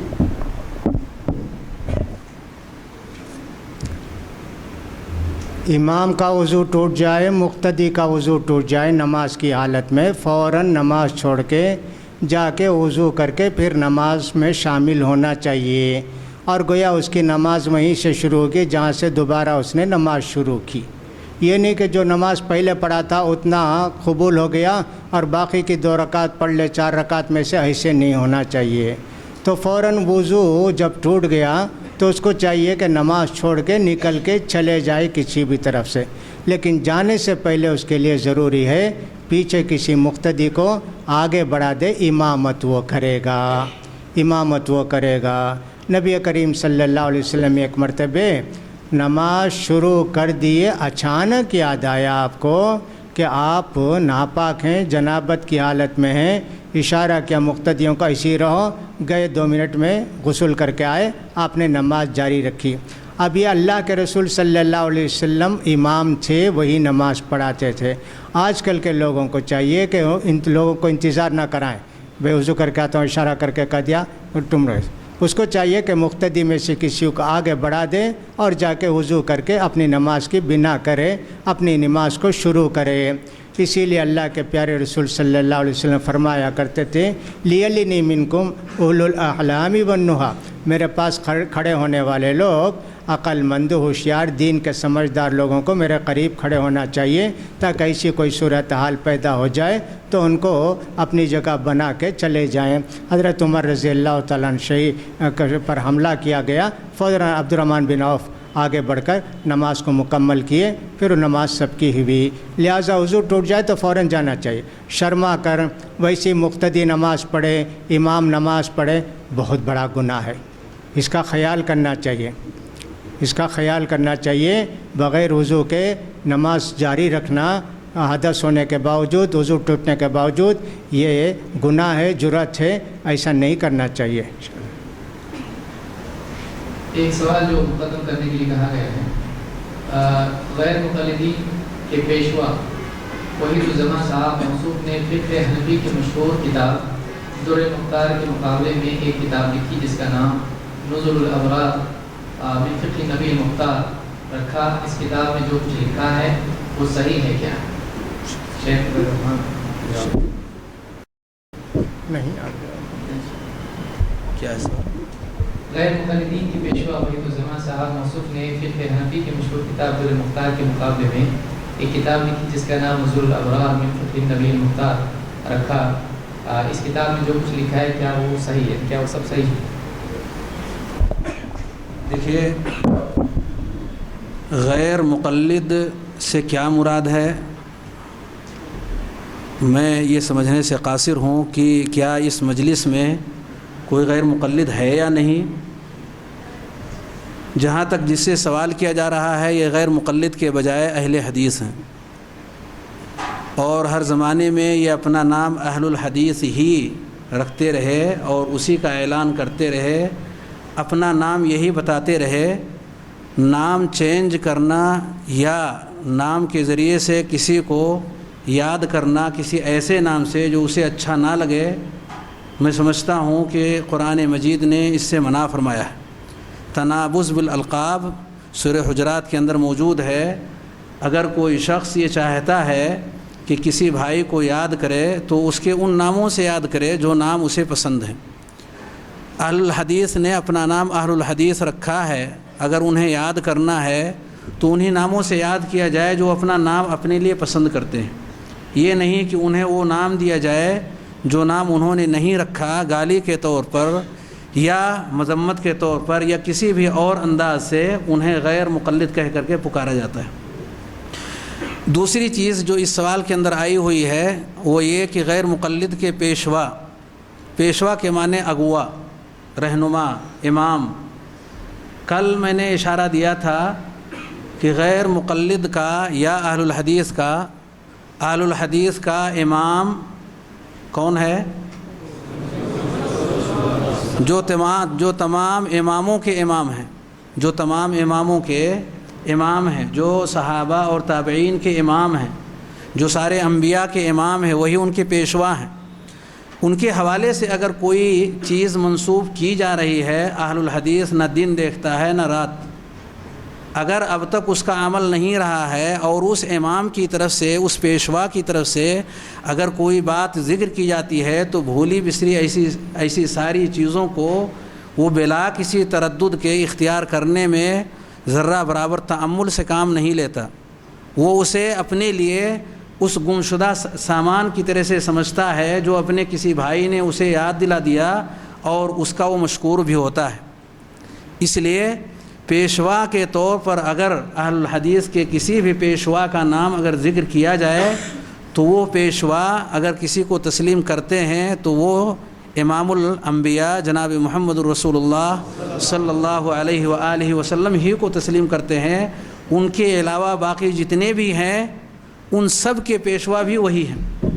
اور ہر ایک نے اپنی اپنی کوششوں کے ذریعے سے نبی کریم صلی اللہ علیہ وسلم کی اتباع ہی کی کوشش کی ہے. جو بھی اہل الحدیث ہیں، جس میں علامہ وحید الزماں رحمہ اللہ کی جس کتاب کا یہاں نام لیا گیا ہے، اللہ رب العالمین نے انہیں بھی یہی توفیق دیا کہ وہ بھی اپنی کتابوں کے ذریعے ہی سے وہ اللہ رب العالمین کا تقرب حاصل کریں، نبی کریم صلی اللہ علیہ وسلم کی اتباع کریں. اس میں کوئی شبہ نہیں کہ وہ اسی جذبے کے تحت انہوں نے اور ان کے علاوہ جتنے بھی اہل الحدیث کے ائمہ یا اہل الحدیث کے علماء، اہل الحدیث کے طلباء جو کچھ بھی تحریر کرتے ہیں، لکھتے ہیں، بولتے ہیں، اس کے پیچھے ان کا یہی مقصود رہتا ہے. لیکن کل جیسا کہ میں نے کہا کہ امام مالک رحمۃ اللہ علیہ کا فرمان ہے کل یؤخذ من قولہ ویرد الا صاحب هذا القبر، ہر ایک کی بات لی بھی جائے گی اور چھوڑی بھی جائے گی سوائے اس قبر والے کے. اس میں کوئی آدمی کتنا ہی بڑا کیوں نہ ہو، کوئی عالم کتنا ہی اونچا اس کا علم کیوں نہ ہو، وما اوتیتم من العلم الا قلیلا. ہم سب کے لیے یہ آیت فٹ ہوتی ہے کہ ہمیں جو کچھ بھی علم مل جائے وہ تھوڑا ہی ہے. نبی کائنات جناب محمد الرسول اللہ صلی اللہ علیہ وآلہ وسلم کو رب ذوالجلال نے جو علم دیا تھا صرف وہی ایک علم ہے جس کو رد نہیں کیا جا سکتا. باقی اپنے جو بھی ائمہ ہیں، اپنے جو بھی علماء ہیں، ان کی کچھ باتیں جو کتاب و سنت کے موافق ہیں وہ یقیناً لے لی جائیں گی، اور جو موافق نہیں ہے اہل الحدیث سب سے پہلا انسان ہوگا جو یہ کہے گا کہ اس چیز کو اختیار نہ کی جائے. اس کی یہ دلیل ہے، اس کی یہ وجہ ہے. اور کچھ دیر پہلے جو میں نے ابن عباس اور ابن عمر رضی اللہ تعالی عنہما کا اثر ذکر کیا کہ جب ان دونوں نے ابو بکر و عمر رضی اللہ تعالی عنہم کے موقف کو انہوں نے رد اس لیے کیا کہ نبی کریم صلی اللہ علیہ وسلم کے فرمان سے یا آپ کے عمل سے وہ چیز ٹکرا رہی تھی، تو ہم کون ہوتے ہیں کہ اپنے علماء کے ان اقوال کو، ان باتوں کو، ان مواقف کو جو کتاب و سنت سے ٹکرائیں ان چیزوں کو ہم قبول کر لیں. یہ کتاب اور اس جیسی بے شمار کتابیں سب کا ایک ہی حکم ہے کہ اس میں کچھ چیزیں موافق بھی ہیں اور کچھ چیزیں ایسی بھی ہیں جو موافق نہیں ہیں. ایسی چیزوں کو نہیں لی جا سکتی، ایسی چیزوں کو رد کی جائیں گی. جو بھی چیزیں ہیں اگر دلیل کی روشنی میں یہ ظاہر ہو جائے کہ وہ صحیح نہیں ہے، اہل حدیث ان چیزوں کو برسر منبر اس کو ذکر کرے گا. اسے یہ گستاخی نہیں ہوگی کہ یہ امام کی گستاخی ہو رہی ہے اور عالم کی گستاخی ہو رہی ہے، بلکہ یہ فضیلت ہے کہ نبی کریم صلی اللہ علیہ وسلم سے اسے جوڑا جا رہا ہے. ایک سوال ہے جو خاص میرے لیے ہے. سوال ہے کہ علماء اہل حدیث نے مقلدین سے نکاح کرنا اور ان سے میل جول رکھنا حرام لکھا ہے. کیا تقلید کرنے سے آدمی مشرک بن جاتا ہے؟ کیا تقلید صرف فقہا کی حرام ہے یا محدثین اور قراء کی بھی حرام ہے؟ پورے ہندوستان میں مسلمان قاری عاصم کوفی کی قرأت پر تلاوت کرتے ہیں، جبکہ قرأت 7 لفظوں پر آئی ہے، تو یہ تقلید شخصی کر کے مشرک ہوگا یا نہیں؟ محمد الیاس. دیکھیے اجازت ہے، سب سے پہلی بات تو یہ کہ مقلدین کے بارے میں اہل حدیث کا موقف یہ نہیں ہے کہ علی الاطلاق وہ مشرک ہیں، اس لیے کہ محض تقلید کرنے سے ایک آدمی مشرک نہیں ہو جاتا ہے. اگرچہ اہل حدیث کے نزدیک تقلید ایک غلطی ہے، لیکن اس پر وہ شرک کا حکم نہیں لگاتے ہیں. تقلید کی قسمیں ہیں اور مختلف حالتوں کے اعتبار سے ہر آدمی پر الگ حکم لگتا ہے. مثال کے طور پر ایک آدمی، جیسے اللہ کے نبی صلی اللہ علیہ وسلم کی حدیث سے بھی واضح ہوتا ہے کہ اہل کتاب نے اتخذوا احبارهم ورهبانهم اربابا من دون اللہ، اس آیت کے تحت ابن عبد البر نے جامع بیان العلم میں جو روایت نقل کی ہے، جس میں اللہ کے نبی صلی اللہ علیہ وسلم نے عدی بن حاتم رضی اللہ تعالیٰ عنہ سے جب کہا کہ اپنے گلے سے وثن نکال پھینکو، اور اس کے بعد آپ آیت یہی پڑھ رہے تھے اتخذوا احبارهم ورهبانهم اربابا من دون اللہ، تو انہوں نے کہا کہ اللہ کے رسول ہم نے ان کو اپنا رب نہیں بنایا. تو اللہ کے نبی صلی اللہ علیہ وسلم نے فرمایا کیا ایسا نہیں تھا کہ اللہ کی حلال کی ہوئی چیز کو اگر وہ حرام کر دیں تو تم حرام مانتے تھے، اور اللہ کی حرام کی ہوئی چیز کو اگر وہ حلال کرتے تو تم بھی حلال مان لیتے؟ انہوں نے کہا کہ ہاں ایسا تو تھا. تو آپ نے جواب میں فرمایا فَتِلْكَ عِبَادَتُهُمْ، تو یہی تو ان کی عبادت تھی. تو اہل حدیث کے نزدیک یہ ایسی تقلید شرک ہے جس میں ایک انسان اللہ اور اس کے رسول صلی اللہ علیہ وسلم کے حکم کے مقابلے میں کسی اور کی بات کو ترجیح دیتے ہوئے اسی کو اختیار کرتا ہے۔ حلال و حرام کے معاملے میں، دین کے معاملے میں اگر قرآن و سنت کے مخالف اگر کوئی بات آتی ہے اور ایک آدمی علم کے باوجود اس بات کو اختیار کرتا ہے جو کتاب و سنت کے بالمقابل ہے، تو ایسی تقلید شرک ہے جو اس آیت سے ظاہر ہوتی ہے، اور اس کو دوسرے علماء نے بھی شرک کہا ہے۔ تو پہلی بات تو یہ ہوئی۔ دوسری بات یہ کہ اہل حدیث نے مقلدین سے نکاح کرنا اور ان سے میل جول رکھنا حرام لکھا ہے، تو ہمارے علم میں علی الاطلاق مقلدین سے اس طرح کا معاملہ حرام لکھنا ہمارے علم میں نہیں ہے۔ محض تقلید کی بنیاد پر کسی کو مشرک قرار دیتے ہوئے اس سے نکاح کو حرام لکھنا ہمارے ہاں پر میرے علم میں تو نہیں ہے۔ ہاں یہ بات ہے کہ ایک انسان اگر قرآن و سنت کا متبع ہے، قرآن و سنت کی اتباع کرتا ہے، تو اس کو چاہیے کہ وہ دیندار سے نکاح کرے، ایسی عورت سے نکاح کرے جو قرآن و سنت کی اتباع کرنے والی ہو، اس لیے کہ اللہ کے نبی صلی اللہ علیہ وسلم نے فرمایا فاظفر بذات الدین تربت یدک، تو دیندار کو اختیار کر، اللہ تیرے ہاتھ خاک آلود ہوں، یہ دعا کا کلمہ ہے، تو دیندار کو اختیار کر کے کامیاب ہو جا، یہ معنی علماء نے اس کے ذکر کیے ہیں۔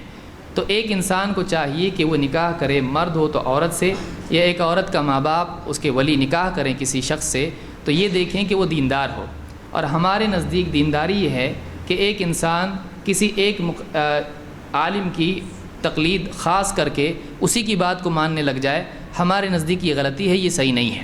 صحیح بات یہی ہے جس پر اللہ کے نبی صلی اللہ علیہ وسلم کے صحابہ تھے، ہمارے اسلاف تھے، کہ قرآن و سنت سے جو ثابت ہوتا تھا اسی پر عمل کرتے تھے۔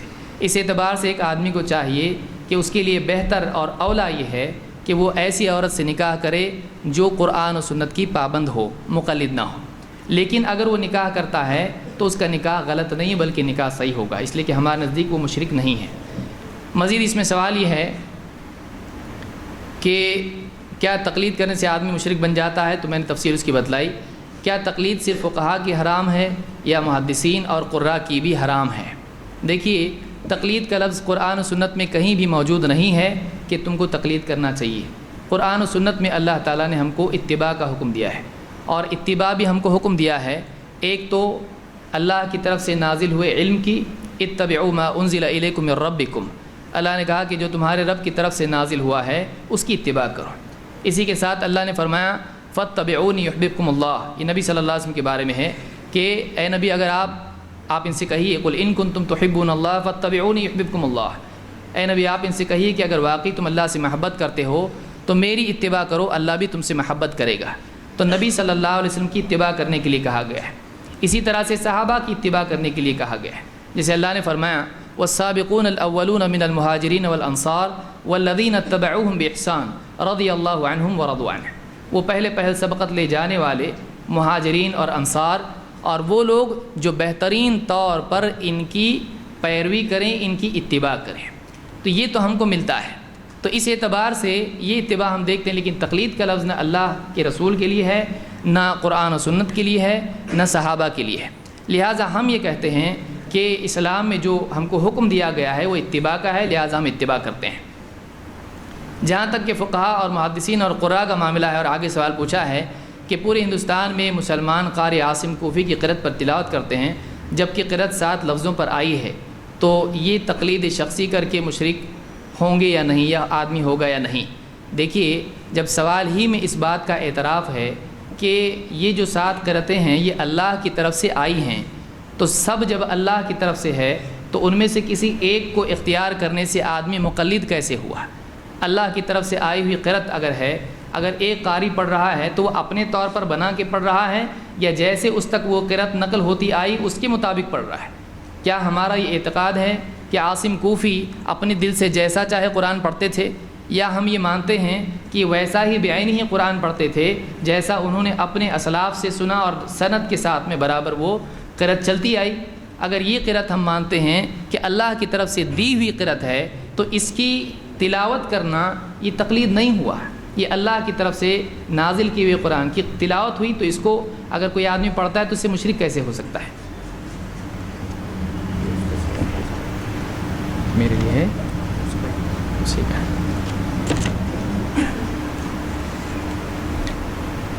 مجھے سے سوال ہے کہ یہ کتاب الجنان فی مناکحۃ الایمان میں نکاح کو حرام لکھا ہے، اس کو پڑھ لیا جائے، آپ اس کی تردید کریں یا تقلید کریں گے تو کیا احناف دیوبندی حضرات سے نکاح جائز ہے کہ نہیں، اور احناف آپ کے نزدیک قرآن و سنت پر عمل پیرا ہیں یا نہیں، وہ سیدھے راستے پر ہیں یا گمراہ؟ صاف صاف جواب دیں۔ بہرحال دیکھیے، اگر اس سوال میں ان کی عبارت لکھ دی جاتی اس کتاب کی تو اس کا جواب دیا جا سکتا تھا، لیکن چونکہ عبارت اس کی نہیں، اس لیے میں جواب دینا مناسب نہیں سمجھتا ہوں جب تک کہ اس کی عبارت سامنے نہ ہو۔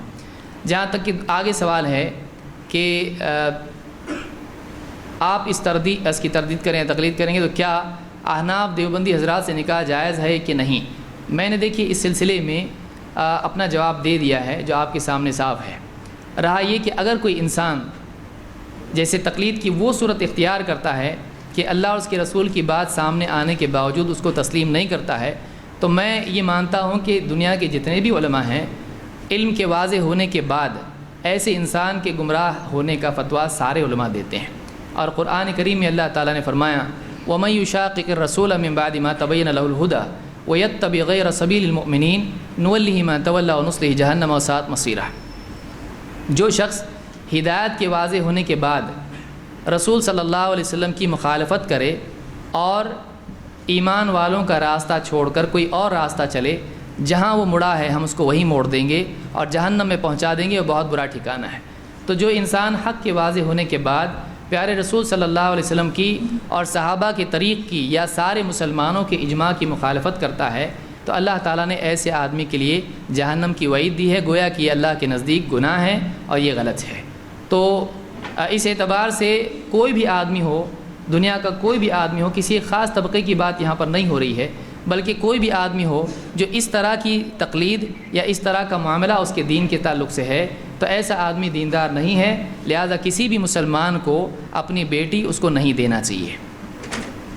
یہاں پہ سوال اس میں مزید یہ ہے کہ احناف آپ کے نزدیک قرآن و سنت پر عمل پیرا ہیں یا نہیں، وہ سیدھے راستے پر ہیں یا گمراہ ہیں؟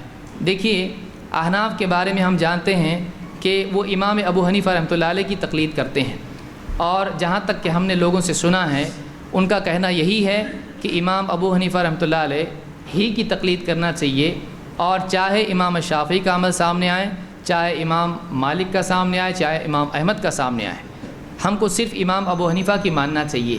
تو یہ جو اصول ان کا بنایا ہوا ہے، قرآن و سنت میں اس کے لیے کوئی دلیل نہیں ہے کہ ساری امت میں سے کسی ایک انسان کو خاص کر لیا جائے کہ اس کے تمام اقوال کو ماننا واجب اور لازم قرار دیا جائے۔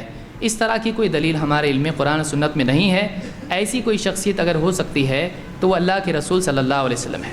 بلا شبہ امام ابو حنیفہ رحمۃ اللہ علیہ علماء امت میں سے تھے، اور اسی طرح سے دوسرے ائمہ، ان کے جو بھی اقوال ہیں ان میں صواب اور خطا دونوں کا امکان ہی نہیں بلکہ وقوع بھی ہے، جیسا کہ علماء نے اس کو تسلیم کیا ہے، اور خود علامہ غزالی وغیرہ نے اس بات کو بتایا ہے، اور شاہ عبدالحی لکھنوی وغیرہ نے بھی اس کو نقل کیا ہے، اور تقی عثمانی صاحب نے بھی اس کو ذکر کیا ہے کہ بعض اقوال امام ابو حنیفہ رحمۃ اللہ علیہ کے آج معمول بھی نہیں ہیں، تو ان کی شاگردوں نے بھی کئی چیزیں ان کی چھوڑ دیں۔ تو ہمارا یہ کہنا ہے کہ کوئی عالم آج کا ہو یا پچھلا ہو، اگر اس کی تحقیق سے ہم استفادہ کرتے ہیں تو اس میں کوئی حرج نہیں، امام ابو حنیفہ ہوں یا امام شافعی ہوں، امام مالک ہوں، امام احمد ہوں، یا اسی طرح سے دوسرے ائمہ ہوں، ان ائمہ کی جو بھی خدمات ہوں، چاہے وہ حدیث کے میدان میں ہو، تفسیر کے میدان میں ہو یا فقہ کے میدان میں، کسی بھی میدان میں ہو، تمام امت کے افراد کو چاہیے کہ اس سے استفادہ کریں۔ یہ نہیں کہ ہم یہ کہیں کہ ہم امام شافعی کی تحقیق پہ عمل نہیں کر سکتے، کیوں بھائی وہ امام نہیں تھے، انہوں نے جو تحقیقات کی وہ ایک خاص طبقے کے لیے کی یا پوری امت کے لیے کی؟ ان کے جو جوابات تھے وہ کیا کچھ خاص لوگوں کے لیے تھے؟ کیا انہوں نے جو جوابات دیے پوری امت کے لیے نہیں ہیں؟ تو اس کو ہم کیوں قبول نہیں کرتے ہیں؟ اس کی کیا دلیل ہے؟ یہ ہمارا ان لوگوں سے سوال ہے جو یہ کہتے ہیں کہ صرف امام ابو حنیفہ رحمۃ اللہ علیہ کی ماننا لازم ہے۔ تو قرآن و سنت میں اس کی کوئی دلیل نہیں ہے، اس اعتبار سے یہ چیز صحیح نہیں ہے۔ دوسری بات یہ کہ میں سمجھتا ہوں اس کا جواب میں نے دے دیا ہے کہ احناف اگر یہ کہتے ہیں کہ اللہ کے نبی صلی اللہ علیہ وسلم کی بات کے مقابلے میں امام ابو حنیفہ کی ماننا چاہیے، تو ایسی صورت میں ظاہر بات ہے احناف ہی نہیں، کوئی اہل حدیث بھی اگر ہوگا، اگر وہ یہ کہتا ہے کہ اللہ کے نبی صلی اللہ علیہ وسلم کے مقابلے میں فلاں شیخ البانی کی ماننا چاہیے، شیخ بن باز کی ماننا چاہیے یا کسی بھی شیخ کی ماننا چاہیے، اہل حدیث بھی گمراہ ہوگا، تو اس سے زیادہ آپ کیا کہلوانا چاہتے ہیں؟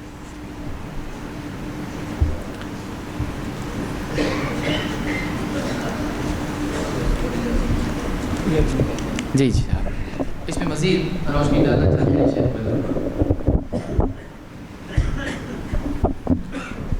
شیخ کے جواب میں بہت ہی زیادہ تفصیل سے بات آ چکی ہے جس تعلق سے پوچھا جا رہا ہے۔ میں ایک حدیث کی طرف اشارہ دینا چاہتا ہوں، اور وہ حدیث بھی لوگوں کو معلوم ہے۔ نبی کریم صلی اللہ علیہ وسلم نے اس امت کے حوالے سے فرمایا، وَسَتَفْتَرِقُ أُمَّتِي عَلَى 73 مِلَّةٍ كُلُّهَا فِي النَّارِ إِلَّا وَاحِدَةً، کہ میری امت 73 فرقوں میں تقسیم ہو جائے گی، سارے کے سارے جہنم میں ہوں گے سوائے ایک کے۔ پوچھا گیا وہ کون سا ہے؟ آپ نے فرمایا مَا أَنَا عَلَيْهِ وَأَصْحَابِي، جس پر میں ہوں اور میرے صحابہ ہیں۔ عقیدے کے میدان میں جس پر نبی کریم صلی اللہ علیہ وسلم ہیں، آپ کے صحابہ ہیں۔ عبادات کے میدان میں جس پر نبی کریم صلی اللہ علیہ وسلم اور آپ کے صحابہ ہیں۔ احکام اور معاملات، پورا دین جو نبی کریم صلی اللہ علیہ وسلم لے کر کے آئے، پورے دین کے حوالے سے یہ گویا کہ ہمیں معیار دیا گیا ما انا علیہ و اصحابی کا، کہ جس پر میں ہوں اور میرے صحابہ ہیں۔ یعنی نجات پانے والا صرف یہی ایک فرقہ ہوگا کہ جو اپنا اصول بھی وہی رکھے گا اور اصول کے ساتھ ساتھ عمل بھی اسی کے موافق رکھے گا۔ یعنی اصولاً بھی وہ اسی پر قائم ہو، اور اصولاً کے ساتھ ساتھ اس کا عمل بھی، پریکٹیکل بھی وہ اسی پر قائم ہو، تو وہ ناجی ہوگا۔ کلھا فی النار کا مفہوم کیا ہے؟ کیا سارے کے سارے جہنم میں جائیں گے؟ یعنی جتنی بھی جماعتیں ہیں یہ ساری کی ساری جہنم میں جانا ان کا واجب ہے، ضروری ہے کہ وہ جہنم ہی میں جائیں؟ جہنم میں جانے کے مستحق ہیں، اس لیے کہ جو گناہ ان سے ہوا ہے، جو غلطی ان سے ہوئی ہے، اس غلطی کی سزا پا لینے کے لیے اور اپنے آپ کو طیب اور پاک بنانے کے لیے آخرت میں سوائے اس کے اور دوسرا راستہ نہیں۔ اگر اللہ نے معاف نہیں کیا شرک اور کفر کے علاوہ کو، تو جہنم میں جا کر کے ان کی پاکی اور صفائی کا کام وہیں ہو کر کے، اور پھر انہیں توحید کے حساب سے اللہ رب العالمین جنت میں جگہ دے گا۔ کہنے کا مقصود یہ ہے کہ عقیدے کے باب میں جو غلطیاں صاف اور صریح لفظوں میں ہمارے بھائیوں کے عقیدے میں پائی جاتی ہیں، اور کتاب و سنت کے نصوص بالکل واضح ہیں، صاف لفظوں میں ہمارے بھائیوں کا یہ اقرار ہے کہ ہم امام ابو حنیفہ رحمۃ اللہ علیہ کی تقلید کرتے ہیں، احکام اور مسائل میں، فقہی معاملات میں ہم امام ابو حنیفہ کی تقلید کرتے ہیں، اور اصول اور عقیدے میں ابو الحسن اشعری اور ابو منصور ماتریدی کی پیروی کرتے ہیں۔ صاف لفظوں میں اس کا نہ صرف اقرار کرتے ہیں بلکہ کتابی شکل کے اندر اسے ترتیب دے کر کے اور اس کی نشر و اشاعت بھی ہے۔ اور تصوف اور سلوک کے باب میں نقشبندی، چشتی، سہروردی اور قادری پر ہم قائم ہیں۔ پہلا سوال اس حوالے سے، بات تھوڑی لمبی ہو رہی ہے لیکن میں وضاحت کے لیے میں نے وقت لیا ہے۔ پہلا سوال اس حوالے سے یہ ہے کہ امام ابو حنیفہ رحمۃ اللہ علیہ کی تقلید کا دم بھرا گیا، لیکن پورے دین میں نہیں، دین کے ایک تہائی حصے میں، دین کے ایک تہائی حصے میں، اور وہ حصہ جڑ کی حیثیت نہیں رکھتا بلکہ وہ فرع ہے، فقہ ہے۔ جڑ کی حیثیت جو حصہ رکھتا ہے اس میں اشعری اور ماتریدی کو، یعنی امام ابو الحسن اشعری اور امام ابو منصور ماتریدی کو انہوں نے اپنے لیے پیشوا بنایا ہے، اور انہی کے عقیدے پر اپنے آپ کو چلا رہے ہیں۔ یہ لوگ کب پیدا ہوئے؟ اگر آپ دیکھیں گے 333 ہجری میں ان کی وفات ہو رہی ہے ابو الحسن اشعری، اور 330 کے آس پاس میں یا 28 یا اسی کے آس پاس میں ماتریدی رحمۃ اللہ علیہ۔ یہ تقریباً 4 صدی ہجری میں ان کا انتقال ہو رہا ہے۔ ان کے عقیدے پر ہم قائم ہیں۔ ان کے عقیدے کو ذرا آپ دیکھیں کہ وہ کیا عقیدے ہیں، اور یہ المہند علی المفند نامی کتاب کے اندر یہ پورا عقیدہ ذکر ہے، اور اس کے علاوہ بھی کئی کتابیں ہیں جس میں ان عقائد کا ذکر کیا گیا ہے. ان عقائد کو آپ کتاب و سنت کے اوپر رکھیں اور خود امام ابو حنیفہ رحمۃ اللہ علیہ سے کریں کہ کیا یہ عقیدہ آپ کے عقیدے سے میل کھا رہا ہے, یہ کتاب و سنت کے عقیدے سے میل کھا رہا ہے. جس قدر یہ کتاب و سنت سے دور ہوگا اسی قدر یہ ضلالت سے قریب ہوگا. اس لیے میرے بھائیوں اور دوستوں, یہ وقت نہیں ہے کہ ان ساری مثالوں کو جو عقیدے کے باب میں ہیں خاص طور سے اس کو رکھا جائے, اور اگر ضرورت پڑتی ہے تو عصر کی نماز کے بعد ایک درس رکھا گیا ہے, اس میں ان چیزوں کو تفصیل کے ساتھ بیان کی جا سکتی ہے. تو بہرکیف جس قدر کتاب و سنت کے دیے ہوئے طریقوں سے آدمی ہٹتا ہے اسی قدر وہ ضلالت سے قریب ہوگا, کیونکہ ما انا علیہ و اصحابی سے وہ ہٹا ہوا ہے. نبی کریم صلی اللہ علیہ وسلم نے وہ اصول دیے ہی نہیں, وہ عقیدے دیے ہی نہیں جو لوگوں نے اختیار کر لیا ہے اور اپنے دین کا حصہ بنایا ہے. چہ جائے کہ فقہی معاملات جس میں عام طور پر ہمارے درمیان جھگڑے ہوا کرتے ہیں, یہ فروعی معاملات ہیں.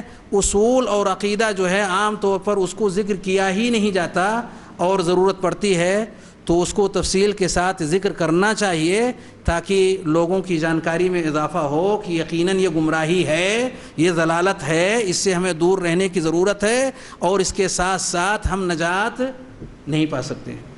اگر واقعی وہ شرک کے درجے تک ہے تو اللہ تعالیٰ اسے معاف نہیں کرے گا جانکاری کے بعد, اور اگر وہ شرک کے درجے سے کم ہے تو اللہ رب العالمین اگر اپنے فضل و کرم سے معاف کر دے, ورنہ جہنم میں اس کی سزا پانے کے لیے اس شخص کو جانا ہوگا. یہ کسی جماعت کے ساتھ خاص نہیں, جو بھی اپنا عقیدہ اور مسلک اس پر رکھے گا اور اس کے مطابق اپنی عملی زندگی ڈھالے گا اس کے لیے سزا ہے. اس میں ایک چیز یہاں بھی آئی ہے کہ آپ کے جوابات پر جو اعتراضات ہیں, ہمیں جو اعتراض ہے اس کو پوچھنے کی اجازت ہے یا نہیں. پیچھے لکھا تھا کہ آپ محترم کے جوابات سے تسلی و تشفی نہیں ہو پا رہی ہے, بالمشافہ جواب چاہتے ہیں. دیکھیے جیسا کہ سبھی جانتے ہیں, سوال و جواب کی مجلس جو ہمیشہ یہاں پر ہوتی ہے اس کا طریقہ کار یہی ہے کہ جس کو بھی سوال لکھنا ہوتا ہے, پوچھنا ہوتا ہے, وہ سوال لکھ کر دیتا ہے. اگر مان لیجئے ان سوالات کے جوابات پر جو جواب دیا جا رہا ہے تو ظاہر بات ہے کہ کسی کو اطمینان ہوگا, کسی کو نہیں ہوگا. جیسے ابتدائی میں سوال جواب کے سیشن میں بتا چکا ہوں کہ سب کا اطمینان ہمارے بس میں نہیں ہے. کسی کے بھی جواب سے سب کو اطمینان ہو ضروری نہیں ہے. ہماری ذمہ داری جواب دینا ہے. اگر کسی کو اطمینان نہیں ہوتا ہے تو مزید وہ چٹھی پر لکھ کے دے سکتا ہے. کوئی اعتراض ہے, ہم کو اس پر کوئی اعتراض نہیں کہ کسی کو ہمارے جواب پر اعتراض ہو. کوئی آدمی جو بھی اعتراض اس کو ہے کھلے طور پر اس کو لکھ کے دے سکتا ہے. ہماری کوئی دل آزاری اس سے نہیں ہوگی, آپ اس کا یقین رکھیں.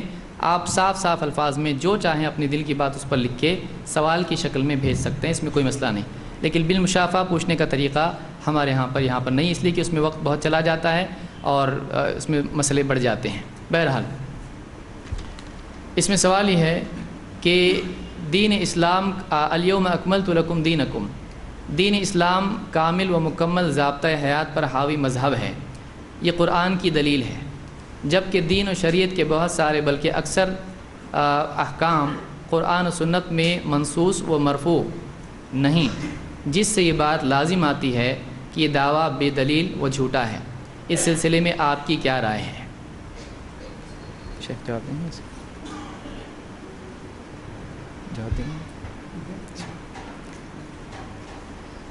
دیکھیے سب سے پہلے یہاں پہ لکھا ہے کہ الیوم اکملت لکم دینکم. اس دین اسلام کامل و مکمل ضابطۂ حیات پر حاوی مذہب ہے. سب سے پہلی بات تو یہ کہ آپ جانتے ہیں کہ اسلام مذہب نہیں, اسلام دین ہے. یہاں پر جو لکھا ہے کہ اسلام مذہب ہے, قرآن و سنت میں اسلام کو مذہب نہیں کہا گیا ہے, بلکہ الیوم اکملت لکم دینکم میں خود یہ ثابت ہو رہا ہے کہ یہ دین ہے. مذہب کس کو کہتے ہیں؟ مذاہب کئی ہوتے ہیں. مذہب امام ابو حنیفہ, یا اسی طرح سے امام مالک کا مذہب, یا امام شافعی کا, امام احمد کا مذہب. مذہب کا لفظ جو آتا ہے یہ کہ کوئی عالم یا کوئی فقیہ یا کوئی مفتی یا کوئی مجتہد کسی طرف گیا ہو, اس کی کوئی رائے ہو.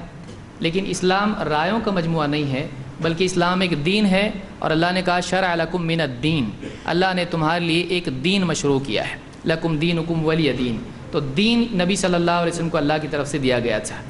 اب اس میں یہ کہ یہ قرآن کی دلیل ہے. میرے علم میں قرآن میں مذہب اسلام کو نہیں کہا گیا بلکہ دین کہا گیا ہے، جبکہ دین و شریعت کے بہت سارے بلکہ اکثر احکام قرآن و سنت میں منسوخ و مرفوع نہیں ہیں، جس سے یہ بات لازم آتی ہے کہ یہ دعویٰ بے دلیل و جھوٹا ہے۔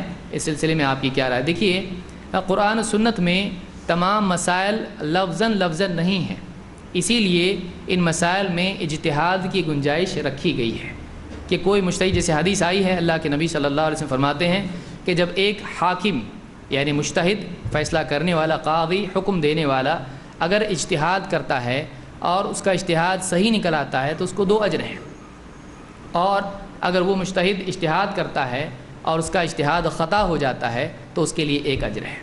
تو اس سے 2 باتیں یا بلکہ 3 باتیں معلوم ہوتی ہیں۔ ایک تو یہ کہ مجتہد اجتہاد کرے گا، دوسری بات یہ کہ مجتہد کو اپنے ہر اجتہاد پر اجر ملتا ہے، چاہے اس کی بات صواب ہو صاد کے ساتھ یا اس کی بات خطا ہو، اللہ رب العالمین نے اس کے لیے دونوں صورتوں میں اجر رکھا ہے۔ لیکن ثواب کی صورت میں، صحیح بات کہنے کی یا صحیح نتیجے پر پہنچنے کی صورت میں اس کے لیے 2 اجر ہیں، لیکن اگر اس سے خطا ہو جائے تو 2 اجر کی بجائے اس کے لیے 1 اجر ہے۔ تو معلوم یہ ہوا کہ ثواب اور خطا دونوں مجتہد کے فیصلوں میں ہوتا ہے۔ تو ایک مجتہد کی ساری باتیں صحیح ہوتی ہیں، اس حدیث سے اس گمان کی تردید ہوتی ہے۔ اس حدیث سے معلوم ہوتا ہے کہ مجتہد کی باتیں صحیح بھی ہوتی ہیں اور خطا بھی ہوتی ہیں۔ ایک فیصلہ کرنے والا حاکم جب فیصلہ کرتا ہے تو اس کی باتیں صحیح بھی ہوتی ہیں اور خطا بھی ہوتی ہیں، لیکن اب بعد والے جو ہیں اگر اس کا فیصلہ ثابت ہو جائے ان پر کہ وہ فیصلہ صحیح ہے تو ظاہر بات ہے ان کو اس پر عمل کرنا چاہیے، اس لیے کہ صحیح بات کی پیروی کرنا چاہیے۔ لیکن اگر کوئی بات سامنے آتی ہے کہ ایک بڑے عالم کی بات ہے لیکن وہ خطا ہے، تو خطا پر چلنا مسلمانوں کا شعار نہیں ہے۔ خطا پر چلنا اس کا ہم کو حکم نہیں دیا گیا ہے۔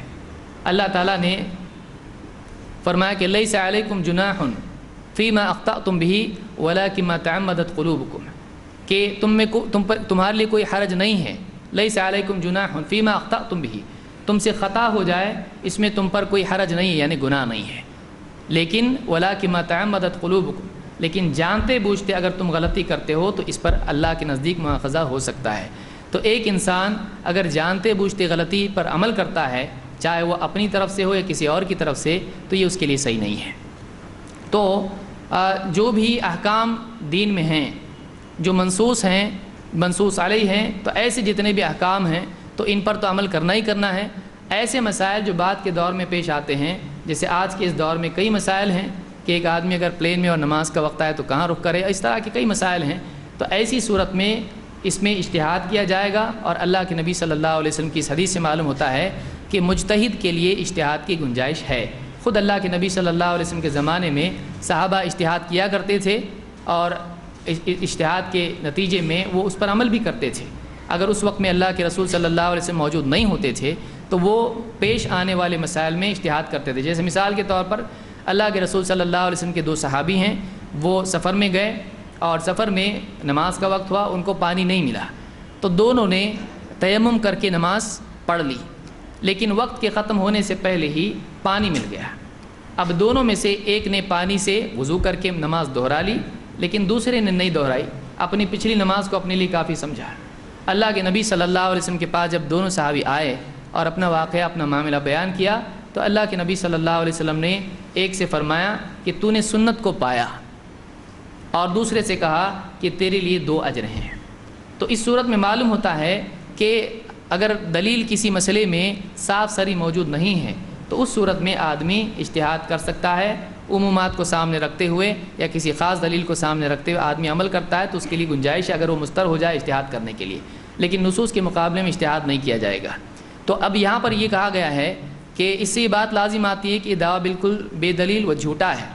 دیکھیے، کوئی آدمی اگر یہ کہتا ہے کہ اس سے یہ بات لازم آتی ہے کہ یہ دعویٰ جھوٹا ہے کہ قرآن و سنت میں سب کچھ ہے، سارے مسائل کا حل موجود ہے، تو اس لازم کو آپ مانتے ہیں کہ نہیں مانتے ہیں؟ پھر ہمارے نزدیک تو یہ لازم نہیں آتا ہے۔ ہمارے نزدیک یہ بات معلوم ہے کہ قرآن و سنت میں مسائل ہیں، کچھ صاف صریح ہیں، اور جو صاف صریح مسائل نہیں ہیں اس میں غور کرنے سے پیش آنے والے مسائل کا حل مل جاتا ہے۔ تو ہمارے نزدیک تو یہ بات نہیں ہے کہ اس سے لازم آتا ہے، اس لیے کہ اجتہاد کی گنجائش رکھی گئی ہے۔ اس سلسلے میں مزید اگر روشنی شیخ عبید الرحمن شیخ انیس الرحمن ڈالنا چاہیں تو اس میں مزید گفتگو کر سکتے ہیں، کیونکہ بہت اہم مسئلہ ہے کہ اس سے لازم آتا ہے کہ اسلام مکمل نہیں، یا یہ دعویٰ جھوٹا ہے کہ قرآن سنت میں سب کچھ ہے، تو کیا واقعی ایسا ہے؟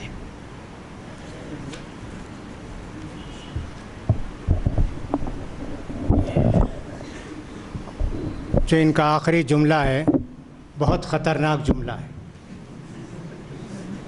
یعنی اللہ دعویٰ کرتا ہے اللہ جھوٹا ہے، نعوذ باللہ۔ لکھنے میں ادب بھی ہوتا ہے، لحاظ بھی ہوتا ہے۔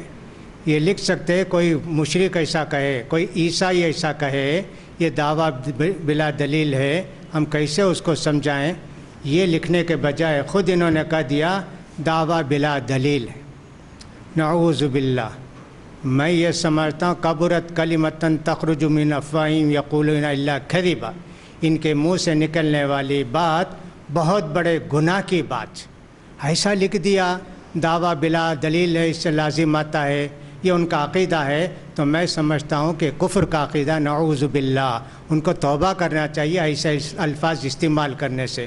شریعت کے جو مسائل پوچھے جاتے ہیں حدود ادب کے اندر پوچھے جاتے ہیں، اور صاحب اللہ اور اللہ کے رسول کے فیصلے کو تسلیم کرتے ہوئے سمجھ میں آئے تو بھی نہیں آئے تو بھی اس کو قبول کرنا ہے۔ لہٰذا ہم کو ایسا ایمان رکھنا چاہیے۔ اللہ پر اعتراض کرنے والے ہم کون ہوتے ہیں کہ صاحب دعویٰ بلا دلیل ہے؟ بہت ہی خطرناک جملہ ہے، اللہ بچائے، ان کو توبے کی توفیق دے، آئندہ ایسا کبھی مت لکھیے۔ ہاں کسی کا اعتراض آپ نے نقل کر کے ہم سے پوچھا تو ہماری سمجھ میں جو بات آئے گی اس کو بتائیں گے، ورنہ تو ایسے نہیں ہونا چاہیے۔ شیخ نے بتا دیا کہ شریعت کے کچھ احکام کتاب و سنت کے اندر واضح طور پر بتائے گئے ہیں، کچھ کے قواعد بیان کیے گئے ہیں، ان قواعد کی روشنی میں جو استنباط کیا جاتا ہے۔ مثلا شراب کے تعلق سے کہا گیا، جبے کے تعلق سے کہا گیا وَإِثْمُهُمَا أَكْبَرُ مِن نَفْعِهِمَا، شراب کا جبے کا فائدہ کم نقصان زیادہ ہے۔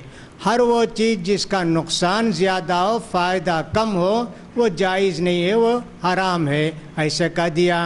اسی طرح قرآن مجید نے اللہ کے پیارے رسول صلی اللہ علیہ وسلم کے تعلق سے کہہ دیا یحرم علیہم الخبائث، یہ نبی ہر گندہ چیز کو حرام قرار دیتے ہیں۔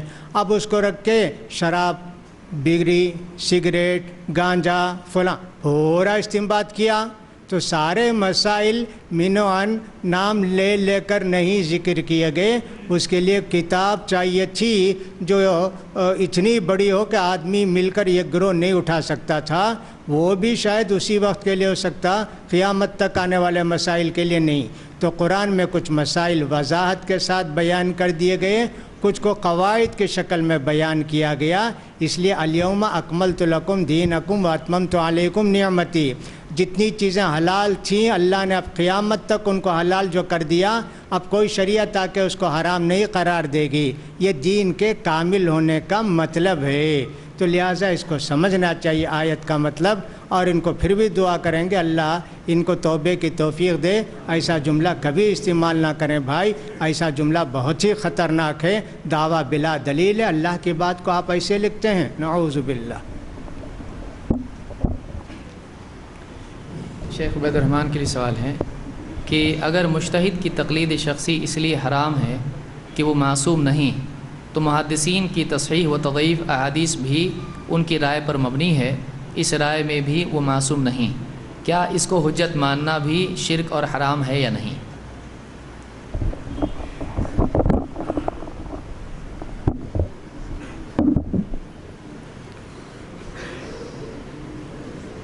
مجتہدین کی تقلید اور محدثین کی تصحیح اور تضعیف، ان دونوں کے درمیان مقارنہ کیا گیا ہے کہ دونوں ایک جیسے ہیں۔ کیا واقعی دونوں ایک جیسے ہیں؟ ابھی کچھ دیر پہلے آپ نے شیخ کی زبانی اجتہاد کے حوالے سے گفتگو سنی ہے کہ شریعت نے اجتہاد کی اجازت دی ہے۔ اجتہاد اگر اصولوں پر ہے، بنیاد اس کی اگر فراہم ہے کتاب و سنت پر، اگر اس کی اہم بنیادیں کتاب و سنت سے جڑی ہوئی ہیں، تو یقیناً اس اجتہاد کی نہ صرف اجازت ہے بلکہ وہ اجتہاد کرنا اسلام کی خدمت کرنا ہے، اور محدثین نے یہی کیا ہے کہ قرآن اور حدیث کے اصولوں نصوص کے ذریعے سے اصول بناتے ہوئے قواعد اور ضوابط کی روشنی میں انہوں نے احادیث کی تصحیح اور تضعیف کی ہے۔ یہ ایک اجتہاد ہے ان کا، کوشش ہے ان کی کہ انہوں نے کتاب و سنت سے نصوص لیے اور ان کو اصول بنا کر قواعد کی شکل دے کر اور انہوں نے احادیث کی تصحیح اور تضعیف کیا۔ ایک مثال دیتا ہوں، اللہ رب العالمین نے سورہ حجرات کے اندر فرمایا یا ایھا الذین آمنوا ان جاءکم فاسق بنبأ فتبینوا، کہ اگر کوئی ایسا شخص جو فاسق ہو کوئی خبر لے کر کے آئے تو اس کی بات نہ لی جائے بلکہ تحقیق کی جائے۔ تحقیق سے اگر یہ بات لگے کہ وہ بات صحیح اور درست ہے تو اسے قبول کیا جائے، اور اگر ایسا لگے کہ وہ صحیح اور درست نہیں ہے تو اسے قبول نہ کیا جائے۔ اس سے پتہ چلا کہ ہر ایک شخص کو خبروں کے حوالے سے یہ تحقیق کرنے کی طرف ابھارا گیا ہے۔ کوئی بھی خبر اگر اس تک پہنچتی ہے تو اس کے حوالے سے اسے یہ تحقیق کرنا ہے، تحقیق کیے بغیر اس کو اچھالنا نہیں ہے۔ خاص طور سے اگر وہ شخص قابل اعتماد نہیں ہے، یعنی فساق و فجار میں سے ہے یا ان لوگوں میں سے ہے کہ جن کی شہادت قابل قبول نہیں ہے، جیسے کافر ہے، جب فاسق کی قبول نہیں تو کافر کی بدرجہ اولا قبول نہیں، یا فاسق کے درجے میں اور جو دیگر قسم کے لوگ ہیں ان کی بھی باتیں قبول نہیں ہو سکتی۔ محدثین نے یہی کیا کہ لوگوں کو ناپنا اور تولنا انہوں نے شروع کیا کہ نبی کریم صلی اللہ علیہ وسلم کی روایتوں کو لوگوں نے منتقل کیا ہے۔ صحابہ نے نبی کریم صلی اللہ علیہ وسلم سے لیا اور صحابہ کی توثیق رب ذوالجلال نے کر دی، ہمیں صحابہ کے حوالے سے کچھ بولنے کی اجازت نہیں ہے۔ رب نے اعتماد کیا، اللہ رب العالمین نے جن پر اعتماد کیا ہو ہم بھی ان پر پورا اعتماد کرتے ہیں۔ اگر صحابہ کے بعد کا نمبر آتا ہے تو ان کے بارے میں جانچنا ہوگا، پرکھنا ہوگا کہ آیا ایسا تو نہیں کہ کوئی ایسی چیز آ رہی ہے کہ جس کی تاکید کی ضرورت ہے، تحقیق کی ضرورت ہے، پتہ لگانے کی ضرورت ہے۔ یہ کام صحابہ سے شروع ہوا، صحابہ کرام نے اس کام کو شروع کیا اور یہ سلسلہ صحابہ کرام سے لیتے ہوئے، تابعین سے لیتے ہوئے محدثین نے اس چیز کو لاگو کیا، اور الحمدللہ ان کی یہ کوشش کامیاب رہی، اور وہ چیزیں جو کھری تھیں وہ الگ اور جو کھری نہیں تھیں وہ چیزیں الگ، وہ کرنے میں کامیاب رہے، اور لوگوں کے پاس صاف ستھرا دین رب ذوالجلال کی اس فرمان کے بموجب ہم تک الحمدللہ پہنچا ہے۔ رہ گیا مجتہدین کی تقلید، تو اس کے حوالے سے شیخ نے ذکر فرمایا کہ اس کے مختلف درجات ہیں، اس درجات کی روشنی میں وہ خطا اور غلطی ہے جو کسی بھی انسان کو نہیں کرنی چاہیے۔ اجتہاد کرنے کی اجازت ہے، کوشش کرے، محنت کرے، جس قدر اس کی پہنچ ہے، جیسے کہ مثالوں کے ذریعے سے بھی آپ کے سامنے ذکر کیا گیا، وہی کوشش اور محنت محدثین نے اور غیر محدثین نے احادیث کے باب میں کی ہیں، اور یہ اجتہاد ہی ہے۔ اگر آپ کے پاس بھی کچھ دلیلیں ایسی ہیں کہ محدث کے لگائے ہوئے حکم کو رد کیا جا سکتا ہے، جیسا کہ بہت سارے لوگوں نے کیا، علامہ البانی رحمۃ اللہ علیہ نے کیا، اور ان کی گئی کوششوں پر دیگر لوگوں نے رد و قدح کیا، یہ سلسلہ دلائل کا ہے، اور دلائل ہی کی روشنی میں یہ سلسلہ چل رہا ہے، کسی کی تقلید کا نہیں ہے کہ آنکھ بند کر کے کوئی بات زبان سے نکلی اسے لے لیا گیا، یہ سوائے نبی کریم صلی اللہ علیہ وسلم کے اور کسی کا درجہ اور مرتبہ یہ نہیں رہا ہے۔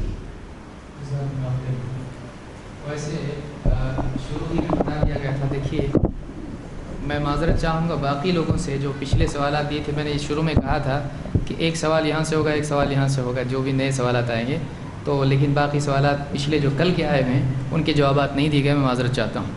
آج جو سوالات آئے ہیں کہ پیچھے ایک مسلسل آ رہے ہیں، لہٰذا ان کو مقدم رکھنا ضروری، اس لیے کہ بعض حضرات نے گزارش کی تھی ہمارے بھائیوں نے کہ ہم سوال کچھ پوچھنا چاہتے ہیں، لہٰذا اس کے جوابات ہم کو دیے جائیں۔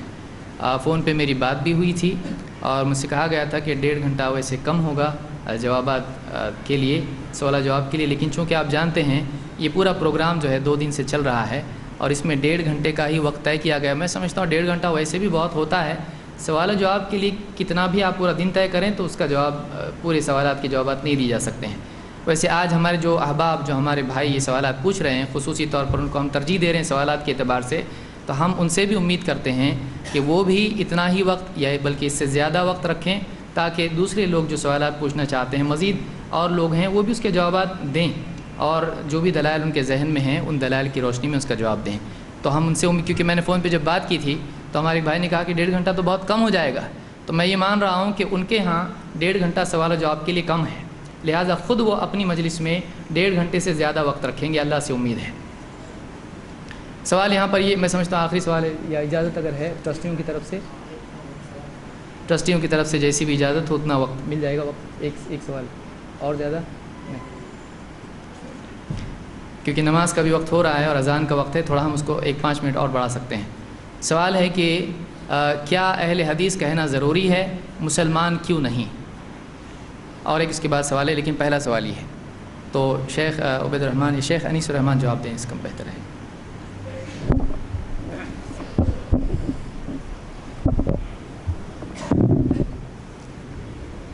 بسم اللہ الرحمن الرحیم۔ قرآن مجید میں ہے فَاسْأَلُوا أَهْلَ الذِّكْرِ إِن كُنتُمْ لَا تَعْلَمُونَ، جو نہیں جانتے ہیں وہ پوچھتے ہیں تو ان کو بتانا آسان ہے، جو جان کر پوچھتے ہیں ان کو بتانا بڑا مشکل ہے نا۔ یہاں تو ایسے لگتا ہے فَاسْأَلُوا أَهْلَ الذِّكْرِ إِن كُنتُمْ تَعْلَمُونَ ہے، جانتے ہو تو اپنا علم بٹھاؤ، جانتے ہو تو پوچھو، ایسے اس کو سوال تعجیز کہتے ہیں۔ یہ سوال جائز نہیں، سوال شریعت کے اندر یہ کہ صاحب جو چیز معلوم نہیں ہے اس کو پوچھتے ہیں، بھئی مجھے معلوم نہیں ہے صبح سجدے میں کیا دعا پڑھنی چاہیے، اس کو بتانا آسان ہے۔ سب کو مطمئن کرنا، اللہ کے پیارے رسول صلی اللہ علیہ وسلم سب کو مطمئن نہیں کر سکتے تو ہم کس کو کریں، کس کو مطمئن کریں؟ رضا الخلق غایۃ لا تدرک، سب کو خوش کرنا یہ مستحیل بات ہے، لہٰذا ہم کو کچھ اندازہ ایسے ہوا کہ صاحب یہ جانتے ہوئے پوچھنے کے سوالات ہیں، لا علمی کے سوالات نہیں۔ قرآن نے تو یہ نہ کہا نہیں جانتے ہو تو پوچھو، جانتے ہو تو پوچھو، یہ بڑا مشکل مسئلہ ہے بھائی۔ اللہ توفیق دے، اللہ ہدایت دے، کتاب و سنت کو پڑھیں، دل کے صاف رکھ کے اور تعصب کے عینک نکال کے ان کے ہر سوال کا جواب کتاب و سنت میں مل جائے گا، حدیث میں مل جائے گا کہ نماز کیسی، روزہ کیسے، کس کی اتباع کرنی چاہیے، کس کی تقلید کرنی چاہیے، کس کی بات، ساری چیزیں ہیں نا جی قرآن کے اندر۔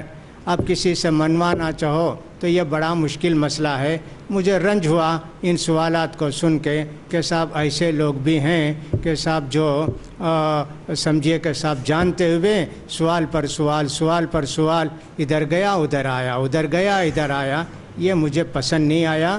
حق کو تلاش کرنے کی کوشش کیجئے، اللہ ضرور آپ کو توفیق دے گا، آپ بھی حق کو قبول کریں گے۔ تو بہرحال ہم مسلمان ہیں، اب مسلمانوں میں کتنے فرقے ہیں؟ جیسا کہ پیارے نبی نے فرمایا کہ ہماری امت کے، میری امت کے 73 فرقے ہو جائیں گے، اور یہ کس بنیاد پر ہم پہچانیں گے؟ ان کے عقیدہ اور عمل کی بنیاد پہ پہچانیں گے۔ تو لہٰذا اہل حدیث ہم اس لیے کہتے ہیں، ہم کو اہل حدیث اس لیے کہا جاتا ہے، ہم کتاب و سنت ہی پر عمل کرتے ہیں، قرآن حدیث کی باتوں پر ہی عمل کرتے ہیں۔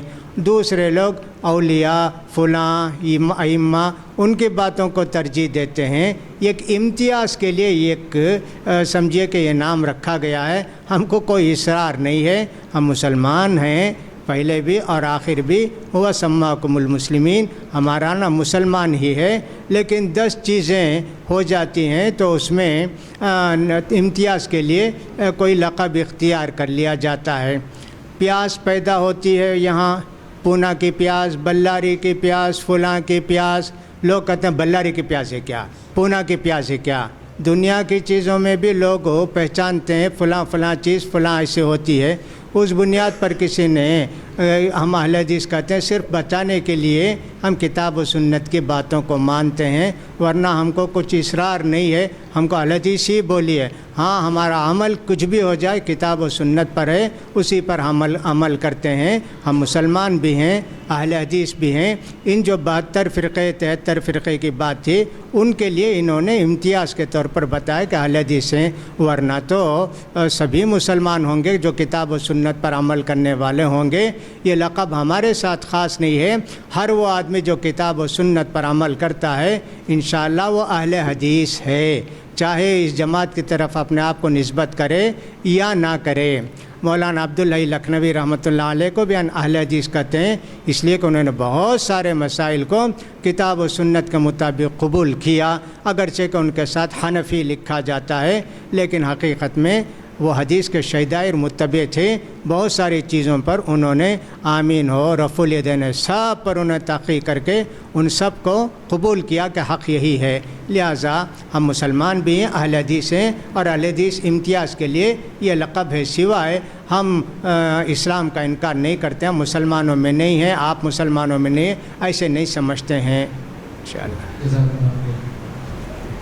میں سمجھتا ہوں سوالات کا سلسلہ کرنا مناسب ہے، اور شیخ چونکہ ہمارے بزرگ ہیں اس لیے میں سمجھتا ہوں کہ اگر وہ ہم لوگوں کو مجلس میں ڈانٹ بھی دیتے ہیں تو اس میں ہماری سعادت ہے کہ کوئی بزرگ ہمارے لیے ہو جو ہم کو تنبیہ کرنے والا ہو۔ تو یہ کسی کی دل آزاری کے لیے نہیں ہے، لیکن ہر مسلمان جانتا ہے کہ جو بھی قوم کے بزرگ ہوتے ہیں اگر وہ کسی بات پر کسی کو ڈانٹ دیں تو اس میں ہماری بے عزتی نہیں ہوتی ہے، اس کو برا بھی نہیں ماننا چاہیے، اس کو ذاتی طور پر یعنی انسلٹ اس طرح سے اگر کوئی آدمی مانتا ہے تو یہ صحیح نہیں ہے، بلکہ بزرگ ہیں کسی کو بھی ڈانٹنے کا اختیار رکھتے ہیں، ہمارے عالم ہیں اور عمر کے اعتبار سے بھی بزرگ ہیں، علم کے اعتبار سے بھی ہیں۔ لہٰذا جو جوابات دیے گئے میں سمجھتا ہوں کہ بہت سے لوگوں کے لیے وہ اطمینان بخش ہو سکتے ہیں، کسی کے لیے نہیں بھی ہو سکتا ہے۔ تو اب یہ ہماری عاجزی کہ ہم سب کو مطمئن نہیں کر سکتے ہیں، کوئی بھی آدمی دنیا میں ایسا نہیں ہے کہ وہ کسی کو سب ساری دنیا کے لوگوں کو مطمئن کرے۔ لہٰذا سوال و جواب کی مجلس تھی، یہ اطمینان دلانے والی یا کسی کو منوانے والی نہیں تھی۔ اللہ تعالیٰ نے فرمایا فذکر انما انت مذکر لست علیہم بمسیطر، کہ آپ اے نبی نصیحت کیجئے، آپ نصیحت کرنے والے ہو، آپ لوگوں پر داروغہ نہیں ہو۔ تو ہمارا کام لوگوں کو منوانا نہیں ہے، ہمارا کام لوگوں کو سمجھانا ہے۔ تو اللہ سے دعا کرتے ہیں کہ یہ مجلس ہمارے لیے آپسی محبت کا ذریعہ بنے، بجائے اس کے کہ اس کو ہم آپس میں دشمنی اور جھگڑے کا سبب بنائیں۔ اللہ رب العالمین اس دین کی گفتگو کو ہمارے لیے دنیا اور آخرت میں کامیابی اور نفع کا ذریعہ بنائے۔ اقول ھذا واستغفر اللہ لی ولکم۔